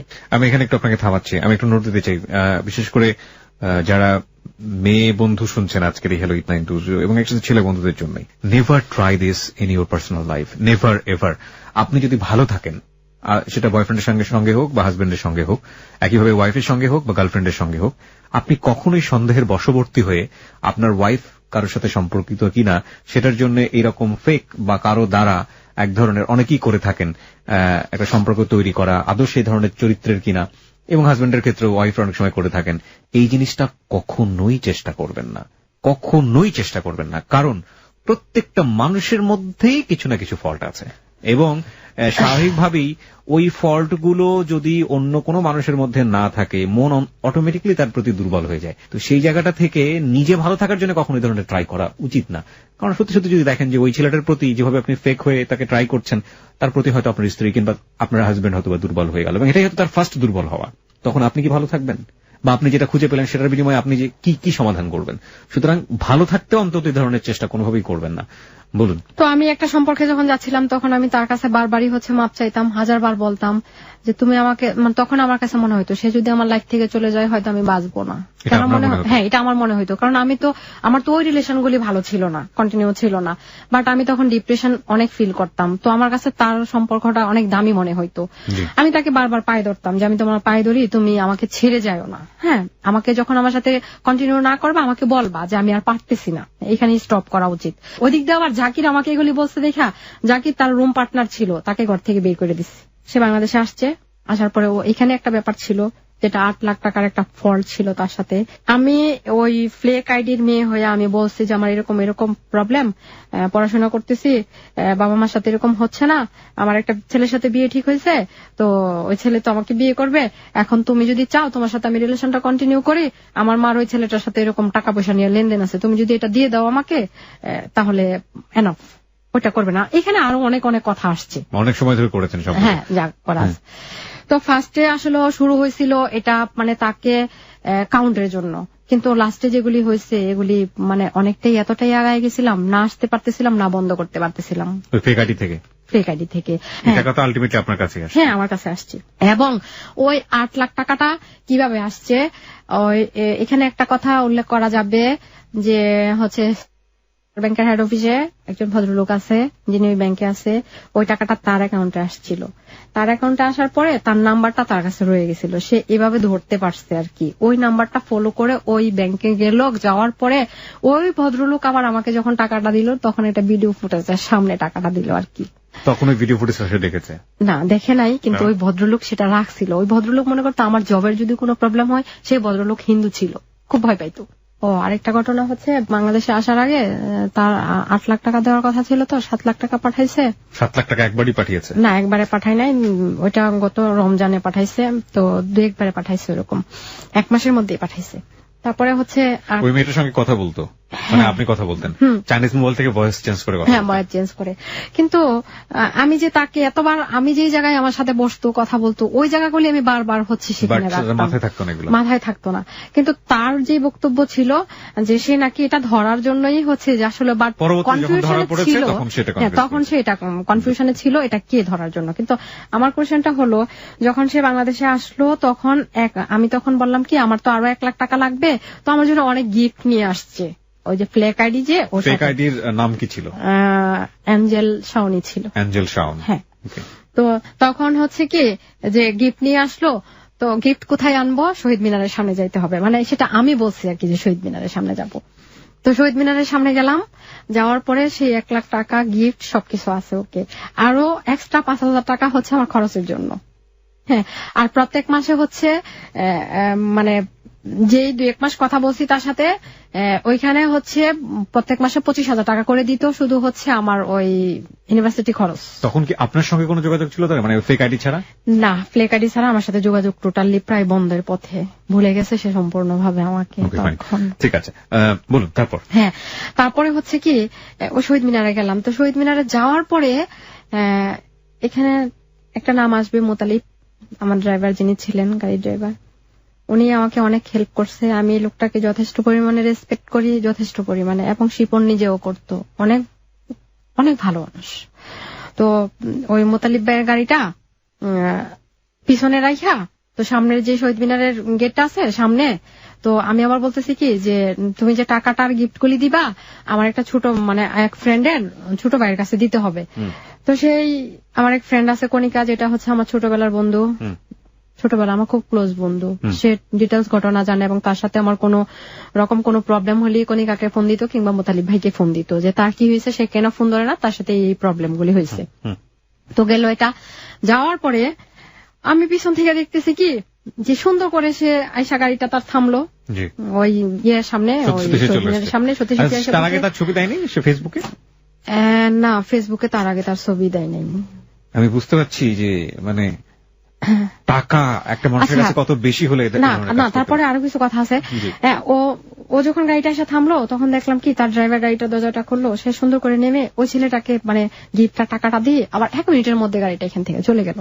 আচ্ছা, তারপরে এখানে আসলাম, আসার পরে টাকা দেখলাম, এই যা আছে সব দেখলাম। হ্যাঁ, যেটা হইলো তারপরে হঠাৎ করে আমি একদিন শাওন তাকে ফোন দিলাম যে শিপন তো বাংলাদেশে আসছো, এখানে আরেকটা কথা হচ্ছে যেটা পারভেজ যে ছেলেটা আছে তার যে ম্যানেজার, ও সবসময় আমাকে বৌমনি বলে ডাকতো, সে সবসময় চাইতো কি তার বিয়েতে আমি আর ওর মামা একসাথে যাব। তো হঠাৎ করে তার বিয়ে ঠিক হয়ে গেল, তো সে আমাকে দাওয়াত দিল, ওরে ফোন দিল। তো সে বাংলাদেশে আসার পরে আমাকে হঠাৎ করে ফোন দিছে যে শাওন পারভেজের বিয়েতে কি তোমার দাওয়াত? আমি বলছি হ্যাঁ আমার দাওয়াত। তো ও বলতেছে কি আচ্ছা কালকে যে পারভেজের বিয়েতে যাব, কাবিন হবে ওর, কি নিব? তো ঢাকায় তো সব দোকান বন্ধ হয়ে গেছে, তুমি তোমার নরসিংদী থেকে একটা চেন নাও, একটা কানের দুল নাও, আসো আমি কালকে তোমাকে টাকা পে করবো। তো আমি নিলাম, নিয়ে পারভেজের বিয়েতে আমি আমার গাড়ি নিয়ে গেলাম, ও ওর গাড়ি নিয়ে গেল। যাওয়ার পরে তার সাথে আমার সেই 3 মাস পরে কথা বা দেখা, আমার দেখি হঠাৎ করে বলতেছে তুমি তো অনেক চেঞ্জ হয়ে গেছো, অনেক কথা হয়েছে। চলে আসলাম, তো ফেরিতে আমার গাড়ির ফেরির যেই টিকিট কাটা টাকাটা সে সেটা করতে দেয় নাই, সে নিজেই কাটলো। ফেরিতে উঠলাম, ফেরিতে বসে তার সাথে আমার কিছু কথা কাটাকাটি হয়ে গেল। আমি তাকে কিছুটা ইঙ্গিত করছিলাম ওই অ্যাঞ্জেল শাওন সম্পর্কে, সে বোঝে নাই নাকি, কথা এড়ায় গেছে। কিন্তু সেদিন তার মনে হয় কিছুটা সন্দেহ হয়েছিল। সেদিন করলো কি, সে একবার হচ্ছে আমার মোবাইলে ফোন দিচ্ছে, আবার হচ্ছে অ্যাঞ্জেল শাওনের মোবাইলে ফোন দিচ্ছে। তো 2টা মানুষ তো আমি করতেছি কি একবার এটা দিয়ে কথা বলতেছি এক রুমে এসা, আবার ওই রুমে যায় ওইটা দিয়ে কথা বলতেছি, মানে আমি প্রায় পাগলের অবস্থা, মানে আমি পারতেছি না আর। তো আমারে বলতেছি কি যে তুমি এঞ্জেল শাওন, তুমি শাওন, আমি কিন্তু তোমাকে চিনে ফেলছি, তোমার এই ধরনের ফাজলামিটা করা আমার সাথে ঠিক হয় নাই। তো আমি তার সাথে দ্বিগুণ পরিমাণে রাগ দেখাইছি যাতে সে বুঝতে না পারে এটা আমি। গেল বন্ধ হইলো। তো আমি তার আরেকদিন বললাম কি যে তোমার সাথে আমি একটু দেখা করতে চাই। আমি শাওন হয়ে তারা বললাম কি যে শিপন আমি তোমার সাথে দেখা করতে চাই। কোথায় দেখা করতে চাও? যে আমি সবসময় যে জায়গাটায় তার সাথে দেখা হইতো ওই জায়গাটাই আসতে বলছে। আসছে। আসার পরে আমি তাকে বললাম কি তুমি আমার সাথে কেন এতদিন যোগাযোগ করো নাই? বলে কি আমি খুব ব্যস্ত ছিলাম, আমার নতুন শোরুম নিয়ে আমি খুব ব্যস্ত ছিলাম, ওইখানে তার 3টা শোরুম আছে, তো আমি সময় পাই নাই। কিসের শোরুম? কাপড়ের শোরুম। তার তো বিজনেসটাই হচ্ছে বাইরের, বাংলাদেশ থেকে হচ্ছে তার দেশের শিপমেন্ট। আমি তাকে বলছিলাম আচ্ছা শাওন এঞ্জেল শাওন কে? হঠাৎ করে সে মানে একটু কেমন হয়ে গেল। তারপর আমি বলছি কি আমার দিকে ভালো তাকায় দেখো তো, it's me, I am Shaon, angel Shaon. ওনার কেমন জানি হয়ে গেছে, মানে স্তব্ধ হয়ে গেছে, কথা বলতেছে না। এইখান থেকে চলে আসলাম। আমি যখন এটা বললাম যে আমি শাওন, তখনও সে বুঝে না। আমি আবার এঞ্জেল শাওন হয়ে বলছি কি আমার তো এই মাসের খরচটা তুমি দাও নাই। তারপরে সে 25,000 টাকা আবার দিল। আমি মানে অদ্ভুত মানে হয়ে যাচ্ছি যে মানুষজনের কাছে টাকা বেশি হলে কি মানে সমস্যা হয় নাকি? আর এই ধরনের নব্য হাতেম তায়ের সন্ধান যদি গণমানুষ মানে আপমর্যাদা সাধারণ পেয়ে যায়, তাহলে যে কেউ তো তার সাথে এরকম তাকে এরকম fake ID whatever it is, okay. আচ্ছা ঠিক আছে। No, ঠিক নাই, অফকোর্স ঠিক নাই। এই ধরনের সম্পর্ক ঠিক থাকে কিভাবে? একটা মানুষ যদি শারীরিক সম্পর্কের দিকেই যায় তাহলে এত টাকা কেন ইনভেস্ট করবে? আবার একই সাথে এত টাকা ইনভেস্ট করছে, সেখানে কোনো ইন্টারেস্টও নাই, মানে কোয়াইট মানে কমপ্লেক্স টাইপ অফ রিলেশনশিপ। হ্যাঁ শাওন। হ্যাঁ, তারপরে হচ্ছে যেটা শুরু, তার সাথে তো এরকম হয়ে যাইতেছে। তারপর সে ওই ব্যাংকের ওই লোকটাকে হচ্ছে ডাকলো। ডাকার পরে ও আমার খুব সুন্দর করে বলতেছে কি তুমি আমার সাথে লাস্টবারের মতো দেখা করো, মানে ও যাচাই করতে চাইছিল যে এটাই আমি। তো বহুবার সে আমাকে আবার বলছে, যখন জানাই মানে কিছুটা বুঝতে পারছে আমি যে এটাই তুমি, তখন আমি অনেকবারই না করে গেছি। কিন্তু লাস্টে যখনই আমি বলছি যে হ্যাঁ ফ্লেক আইডিটা আমারই দেওয়া ছিল, আমি তোমাকে করতে চাইছিলাম কাউন্ট, তুমি কেন ট্যাপে পড়লা? সে যেটা করে গেছে, আমার ড্রাইভারের সাথে অনেক খারাপ ব্যবহার করছে। তখন থেকেই হচ্ছে স্টপ, সে বন্ধ করে দিল। কিন্তু সে সবার কাছেই বলতে থাকলো, তখন আমাকে খুব বাজেভাবে তখন প্রেজেন্ট করতে থাকলো যে আমি তার টাকাটাকেই ভালোবাসতাম। এবং সে আমাকে লাস্টে বলছিল যে একটা মেয়েকে পাইতে হলে 5,000 টাকাই যথেষ্ট, 30 লাখ টাকার দরকার নাই। তো আমি তাকে এটাই বলতে চাচ্ছি, আমি তার টাকাকে ভালোবাসি নাই। যদি আমি তার টাকাটাকেই ভালোবাসতাম তাহলে আমার এত কাউন্টের দরকার ছিল না, আমি টাকা পাইতাম দিব্যি থাকতাম, এত কিছু তো জানার প্রয়োজন ছিল না। আপনার প্রতি আমাদের যথেষ্ট রকমের ক্ষোভ আছে। যারা তখন রেডিও শুনেছে তার বিভিন্ন রকমের টেক্সট করেছে, প্রশ্ন করেছে। প্রথম প্রশ্নের উত্তর হচ্ছে আপনার ছোট ছেলেটা আপনার সাথে, হ্যাঁ, বড় ছেলেটা আপনার সাথে না কেন? আমি তো আসছে তো কোশ্চেন গুলি না, কিন্তু বড় ছেলেটা আপনার সাথে না কেন? বড় ছেলে তো আপনার সবচেয়ে বেশি দরকার, ডাক্তার আপনাকে। হ্যাঁ, বড় ছেলেটা আমার সাথে না, এই জন্যই আমি তো আপনাকে বলছি, তখন থেকেই তো ফ্যামিলি মেম্বাররা বলতো যে হয়তো তার বাবা মার কোনো পাপের ফল ছিল এটা। এবং আমি আমার বড় ছেলেটাকে দেখতে যাইতাম, দেখতে যাওয়ার পরে দেখা গেছে কি আমি যখন খাওয়াইতাম তখন আমার শাশুড়ি বলতো আরে ওর খাওয়ানোটা হচ্ছে না, তাহলে আপনি নিয়ে আসলেন না? ওরা আমাকে দিবে না। বড় ছেলেকে দেয়নি আপনার? না, আমার ছোট ছেলেকে দিয়ে দিল। ওদের একটাই কথা, আমি আমার ছেলেকে আমার মতো করতে পারবো না। এখানে আরো কথা আছে, আমার শ্বশুর সব সময় বলতো যে একটাকে তো মা খাইছি, মাইরাই ফেলাইছি, আর ছোটটা আছে এরাও বেশি দিন থাকবে না, ওটারও খাই ফেলবে। তো ছোটটাকে তো রেখে দেওয়ার কথা, তাহলে ছোটটাকে রাখলো না? ছোটটাকে রাখে নাই, বড়টা অসুস্থ, বড়টাকে ওরাই টেক কেয়ার বেশি করতে পারবে, হয়তো আমি করতে পারবো না, তাদের ধারণাটা ছিল ওই রকম। তো ওই ধারণায় যদি তারা পোষণ করে থাকে যে আপনি ছোটটাকেও নষ্ট করে ফেলবেন, তাহলে ছোটটাকেও তো রেখে দেওয়ার কথা না। ছোটটাকে তো আমি দেই নাই। তো আপনার যদি সেই শক্তি থেকে থাকে যে আপনি দিবেন না, তাহলে বড়টাকেও আপনার দেওয়া উচিত। আমি বড়টাকে কিভাবে আনবো? তাকে আনতে হলে 2-3 লোক লাগবে, আমি তো একা উঠায় নিয়ে আসতে পারবো না। ছোটটাকে সামহাও চুরি করে বা যেভাবে পারেন, না চুরি করে না, তাকে ধরে হাঁটায় নিয়ে আসছি। কিন্তু বড় ছেলেটাকে তো আমি একা আনতে পারবো না। বড় ছেলেটা আপনার কাছেই ছিল একটা সময়, মানে যখন আমি রাগ করে চলে আসছিলাম তখন আমার কাছে ছিল। যখন একটু ওদের সাথে একটু ভাব হইলো তখন আইসা একদিন আমার দেবর রাতের বেলা ওকে নিয়ে গেল যে আপনার কোনো প্রবলেম আছে? আমার যদি আমার বাবা মার কাছে থাকে আপনি যাবেন, আসবেন, দেখবেন। আমি বলছি না, আমার কোনো প্রবলেম নেই। আমার ছেলেটাকে ঘুম থেকে উঠাই নিয়ে গেছে। আমি যদি এতটাই তাদের সাথে মিশতে না চাইতাম, চলতে না চাইতাম, তাহলে তো আমি তখনও দিতাম না। ফাইন। যেই লোকটার বউ আছে, যেই লোকটার বাচ্চা আছে, সে কখনো কি আপনার স্বপ্ন দেখিয়েছে যে তার বউ বাচ্চা ছেড়ে আপনার সঙ্গে আলাদা করে? না, সেটা কখনোই স্বপ্ন দেখায়নি। স্বপ্ন না দেখালেও যে লোকটা আপনাকে বছরের পর বছর এরকম সাপোর্ট করে গেল, আপনি যে প্রতিষ্ঠানে কাজ করছেন সেটাও তার কন্ট্রিবিউশন। আমার প্রশ্নটা শেষ করতে দেন। এবং একই সাথে যে আপনাকে এত এত বড় আর্থিক সাপোর্ট দিয়ে গেছে যখন আপনার আশেপাশে কেউ ছিল না। সবচেয়ে বড় সাপোর্টটা হচ্ছে ইকোনমিক সাপোর্ট, কজ আপনার মা ক্যান্সারের রোগী ছিল, আপনাকে এরকম সাপোর্ট দিয়েছে। সেই লোকটা সম্পর্কে আপনি এত কোয়ারি করতে গেলেন কেন? আমি তো বলছি যে আমার ইন্টারেস্ট এত বেশি ছিল, দুই একটা কোয়ারি করছেন, ঠিক আছে, কোয়ারি করার পরে সেগুলো নিয়ে আপনি তাকে অ্যাকিউজ করতে গেলেন কেন? কারণ সম্পর্কটা আপনার সেরকম না। সম্পর্কটা যদি এরকম হইতো যে আপনি তার গার্লফ্রেন্ড বা আপনি তাকে লাভ করেন, ঠিক আছে, আপনি তাকে নিয়ে ভবিষ্যতে ঘর সংসার করবেন, কিছুই না, বা আপনার মধ্যে একটা শারীরিক সম্পর্ক আছে যেটা আপনি চান না যে আপনার সাথে এমন একটা পুরুষ মিলিত হচ্ছে যে আরো মেয়ের সাথে এই ধরনের কাজগুলো করে, তাও বুঝতে পারতাম, সেগুলোও ছিল না। তাহলে একটা ছেলেকে আপনি এতটা অ্যাকিউজের চোখে কেন দেখলেন? এটা কার ভুল? এটা ওর ভুল না আপনার ভুল? হ্যাঁ, আমার তো ভুল অবশ্যই ছিল। আমার ভুলটা ছিল ওকে আসলে খোঁচানোটা আমার ঠিক হয় নাই। আর প্রথম ধরনের সম্পর্কে যাওয়াই ঠিক হয়নি, এটা হচ্ছে সম্পর্ক তো ঠিক হয় নাই। এবং আমি কেন গেছি সেটা, কেন গেছেন, পরিস্থিতির শিকার হয়েছেন, সেটা নয় আমরা সেই জায়গাটা থেকে, মার্সির জায়গা থেকে দেখতে পারবো। কিন্তু যাওয়ার পরে এই যে এক ধরনের কোয়ারি করা, মানুষকে নিয়ে খোঁচানো, খুঁচিয়ে খুঁচিয়ে তাকে অ্যাকিউজ করা, সে ভালো না মন্দ সে প্রসঙ্গে আমি যাবই না, কিন্তু আপনার জায়গা থেকে আপনি যে কোয়ারিগুলো করলেন সেটার প্রয়োজন ছিল না। হ্যাঁ, কারণ মানুষের পজিটিভ দিকগুলোকে দেখেই সামনের দিকে ফোকাস করা উচিত, এটাই হচ্ছে ব্যাপার। আর দ্বিতীয়ত যেটা হচ্ছে যে এই মানুষটা তো আপনাকে কোনো ধরনের কোনো ব্ল্যাকমেইলও করেনি, যদি আমি বলি ব্ল্যাকমেইল ইন হোয়াট সেন্স, কারণ আপনাকে একটা বিপদে ফেলে দিয়েছে, কোনো কিছু করে ও আমাকে ব্ল্যাকমেইল করে নাই, বরং আমি তাকে এটাই করছি যে মানে যখন এরকম রাগারাগি হইতেছে ও অনেক বাজে বিহেভ করছে, আমি অনেক বাজে বিহেভ করছি, অনেক কিছু হয়েছে। আপনি এই যে এই জিনিসগুলো নিয়ে একটা মেয়ের কাছে গেছেন, ঢাকা থেকে বের হয়ে বরিশাল টরিশাল চলে গেছে, বরিশাল না, সেটা হচ্ছে শফিপুর, যাই হোক না, গাজীপুরের শফিপুর। তারপরে আবার এই যে ওরা আত্মীয় স্বজন, সেখানেও জানাজানি হয়েছে, এত কিছুর তো প্রয়োজন ছিল না, মানে এগুলো এক্সট্রিম লেভেলের কাজ। এবং এই জায়গাগুলোতে একটু চিন্তা ভাবনা করা উচিত যে আমার আসলে সম্পর্কের এইমটা কি, আমার সম্পর্কের লক্ষ্যটা কি। সম্পর্কের লক্ষ্যের জায়গাটা যদি এখন পর্যন্ত ক্লিয়ার না থাকে তাহলে আমি এগুলো কেন করতে যাব, এটা আপনার চিন্তা করা উচিত ছিল আপনার জায়গাটা থেকে। তখন আমার খুব মাইন্ডে লাগতো। এবং তারপরও একটা সবচেয়ে বড় ভুলের জায়গা, আপনি স্টিল আপনি বিবাহিত, এবং আপনি যদি আপনার হাজবেন্ডকে ডিভোর্স দিয়ে দিতেন, আপনি ছেলেটাকে অনেক বেশি ফিল করেন, ঠিক আছে মানলাম, তাহলে আপনি আপনার হাজবেন্ডকে ডিভোর্স দেননি কেন? আমি আমার হাজবেন্ডকে ডিভোর্স দেই নাই, কারণ হচ্ছে আমার ছেলেটা আমাকে প্রায়ই কোশ্চেন করতো যে আমার বাবা কেন এখানে আসে না, আমার বাবা কি নরসিংদী রাস্তা ভুলে গেছে, তুমি বাবাকে ফোন দিয়ে জিজ্ঞেস করো। আমি এটা মনে করতাম হাজবেন্ডকে ডিভোর্স দিলে কি সে তার বাবার পরিচয় মুছে ফেলবে? মুছে ফেলবে না, কিন্তু আমি এটা চিন্তা করতাম সব সময় যে আসলে যাই করি না কেন সামাজিকতার বাইরে কিন্তু কেউ না, সমাজ বলে একটা কথা আছে। আর আমার 2 সন্তানের বাবা সে, আর ও যেহেতু ডিভোর্স দিতে চাচ্ছে না, ও ওইরকম দায়িত্ব খোঁজ খবর নাই নিল, কিন্তু ডিভোর্সের দরকার কি, থাকুক এভাবে যেটা যেভাবে আছে। আপনার ভবিষ্যৎ পরিকল্পনা কি?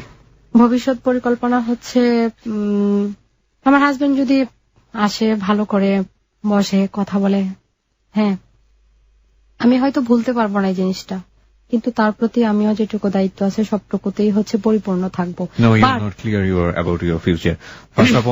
আপনার বাবা আপনার সাথে এখনো আগের মতো সহজ না। আবার এখানে একটা কথা আছে, আমি কিন্তু ওই জবটা ছেড়ে দিচ্ছি যখন তার সাথে। কি করেছেন? ঠিক আছে, যখন তার সাথে ইয়ে হয়েছে হয়তো কোনো কারণে রাগ করে ছেড়ে দিয়েছেন বা কোনো সিচুয়েশনে পড়েছেন। আপনি আপনার বাবার কাছে এখনো প্রিয়জন নন। আপনার মা এত বড় একটা ক্যান্সারের রোগী, এবং আমি জানি না সে কিওর কিনা, এখন কিওর নাকি এখনো ট্রিটমেন্টের উপর চলতেছে, যতদিন জানি না ভবিষ্যৎ কি হবে। আপনার সন্তানের নিশ্চিত মৃত্যু, এবং এটা আপনি জানেন মা হিসেবে। আপনার হাজবেন্ডের সাথে আপনার সম্পর্ক ভালো না, এবং আপনি একটা এক্সট্রা ম্যারিটাল অ্যাফেয়ারে গেলেন, সেই এক্সট্রা ম্যারিটাল অ্যাফেয়ারের জায়গাটা থেকে সেই সম্পর্কটাও নষ্ট হয়ে গেল। সেটাও আপনি বুঝে উঠতে পারেন আসলে সম্পর্কটা আসলে আপনার কি ধরনের। হ্যাঁ, শুধুমাত্র ভেতরে এক ধরনের কষ্ট জন্ম হয়েছে, উগ্রতা এসছে, যে মানুষটাকে এত বেশি চাই সেই মানুষটাকে নিজের মতো করে কন্ট্রোল করার একটা টেন্ডেন্সি, এটা মন থেকে অটোমেটিক্যালি জন্ম হয়। সেই জায়গাগুলোতে নিজের ইচ্ছা মতো দৌড়দৌড়ি করেছেন, এবং তারপরে এই সম্পর্কটাও শেষ হয়ে গেছে। কেন বললেন এই জীবনের গল্পটা আজকে আমাদের রেডিও লিসনারদেরকে? আপনি কেন বলতে আসলেন?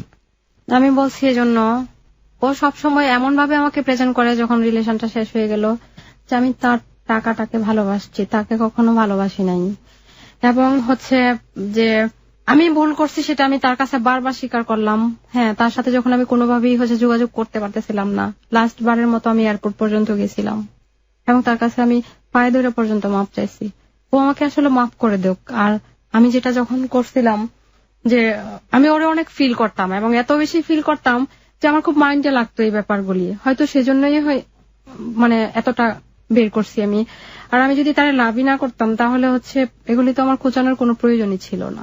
না, লাভই না করতেন, খোঁচানোর প্রয়োজন ছিল না। লাভ করে অনেকে উল্টোটাও করে, সেটা নিয়ে আমাদের কোনো কথা নেই। এখন আপনি মানে কেন বলতে আসলেন, মানে এই প্রশ্নটার উত্তর আমরা পুরোপুরি চাই। হ্যাঁ, আমি তো এটাই বলতেছি যে আমি এটাই, তাকে তো আমার কখনো এভাবে বলা হবে না, তাকে আমার কখনোই বলার সুযোগ নাই, সে কারণে আপনি রেডিওতে এসে বললেন বলার সুযোগ নেই এরকম।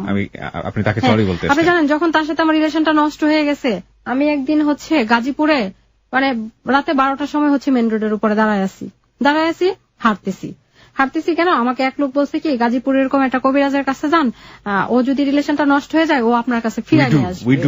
আমরা যতই লিটারেট হই না কেন, আমরা যতই মানে আধুনিক মনস্ক হই না কেন, সম্পর্কের এই জায়গাগুলোতে আমরা বকলম হয়ে যাই এবং এরকম কবিরাজের কাছে আমরা যাই, বাবার কাছে আমরা যাই, যার পর বাবা যে ঝাড়ফুঁক দেয় সেটার উপর অনেক বিশ্বাস করি। হ্যাঁ, এবং সেদিন রাতে 2টার সময় সার্জন আমাকে বলতেছে কি যে আপনি রাতে মানে 12টার সময়, 2টার সময় না সরি 12টার সময় আপনি যে রাস্তা দিয়ে হাঁটতেছেন আপনি কোথায় যাবেন? আমি বলছি আমি গাজীপুরা যাবো। গাজীপুরের রাস্তাটা কোন দিকে? বলে কি গাজীপুরা হচ্ছে সামনে। আমি বলছি আমি কিভাবে যাব? তো আমাকে ভদ্রলোক বলতেছে কি আপনি যেভাবে হাঁটতেছেন আমার মনে হচ্ছে কি দেখে যে আপনি কি কখনো বাসে ওঠেন না? আমি বলছি আমি তো এই লোকাল বাস ধরে ওরকম দৌড়ায় বাসে উঠতে পারবো না।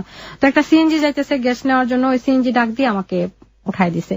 আমি যে গাজীপুরা গেলাম যে কবিরাজের কাছে, অদ্ভুত ব্যাপার, ওইখানে যায় দেখি কি এক মহিলা বিরাট একটা বিছানা, গোল একটা বিছানার মধ্যে মানে শুয়ে আছে। তো আমি গেলাম, ওনারে মা ডাকতে হয়। তো আমিও বললাম যে মা আমি এই কারণে আসছি।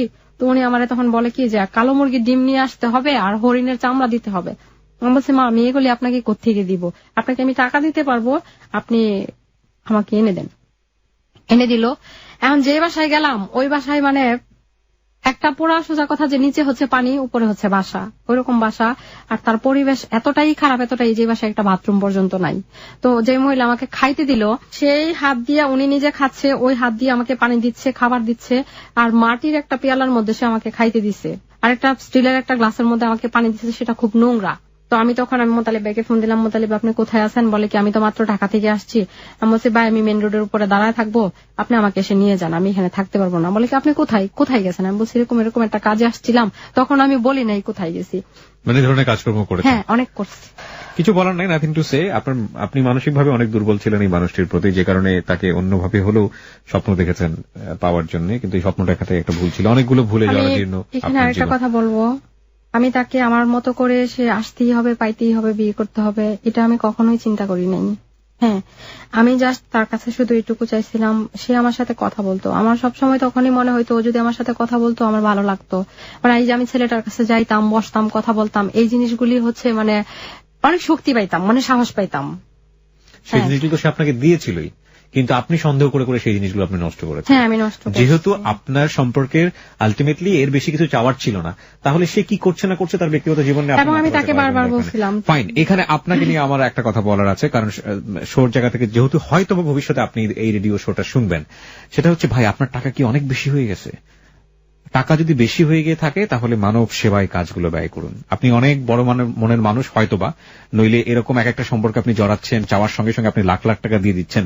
আমরা আপনাকে এই অন্তরের জায়গাটাকে আমরা একটু ঘুরিয়ে দিতে চাই। বাংলাদেশের অনেক অনেক নিডি মানুষ আছেন, আপনিও বাংলাদেশী, এবং যদি সত্যি সত্যি আপনি তাদের পাশে দাঁড়াতে চান, এই মেইলি ব্যাপারগুলো থেকে বের হয়ে এসে কিছু একটা করুন, এতে দেশ উপকৃত হবে। হ্যাঁ, আর আপনাকে অনেক ধন্যবাদ যে আপনি এরকম অসহায় মানুষের পাশে দাঁড়ান, কিন্তু সেখানে এই মেইলি ব্যাপারগুলো রাখবেন না প্লিজ। এগুলো আসলে খুব দুঃখজনক, মানে এছাড়া আর কিছু বলার নেই। আই থিঙ্ক আপনার সবকিছু বলা হয়ে গেছে, আমরা এই অনুষ্ঠানটা শেষ করতে চাই। প্রিয় শ্রোতা, এই হচ্ছে ক্লোজ আপ প্রেজেন্স হ্যালো 8920 আজকের শাওনের জীবনের গল্প।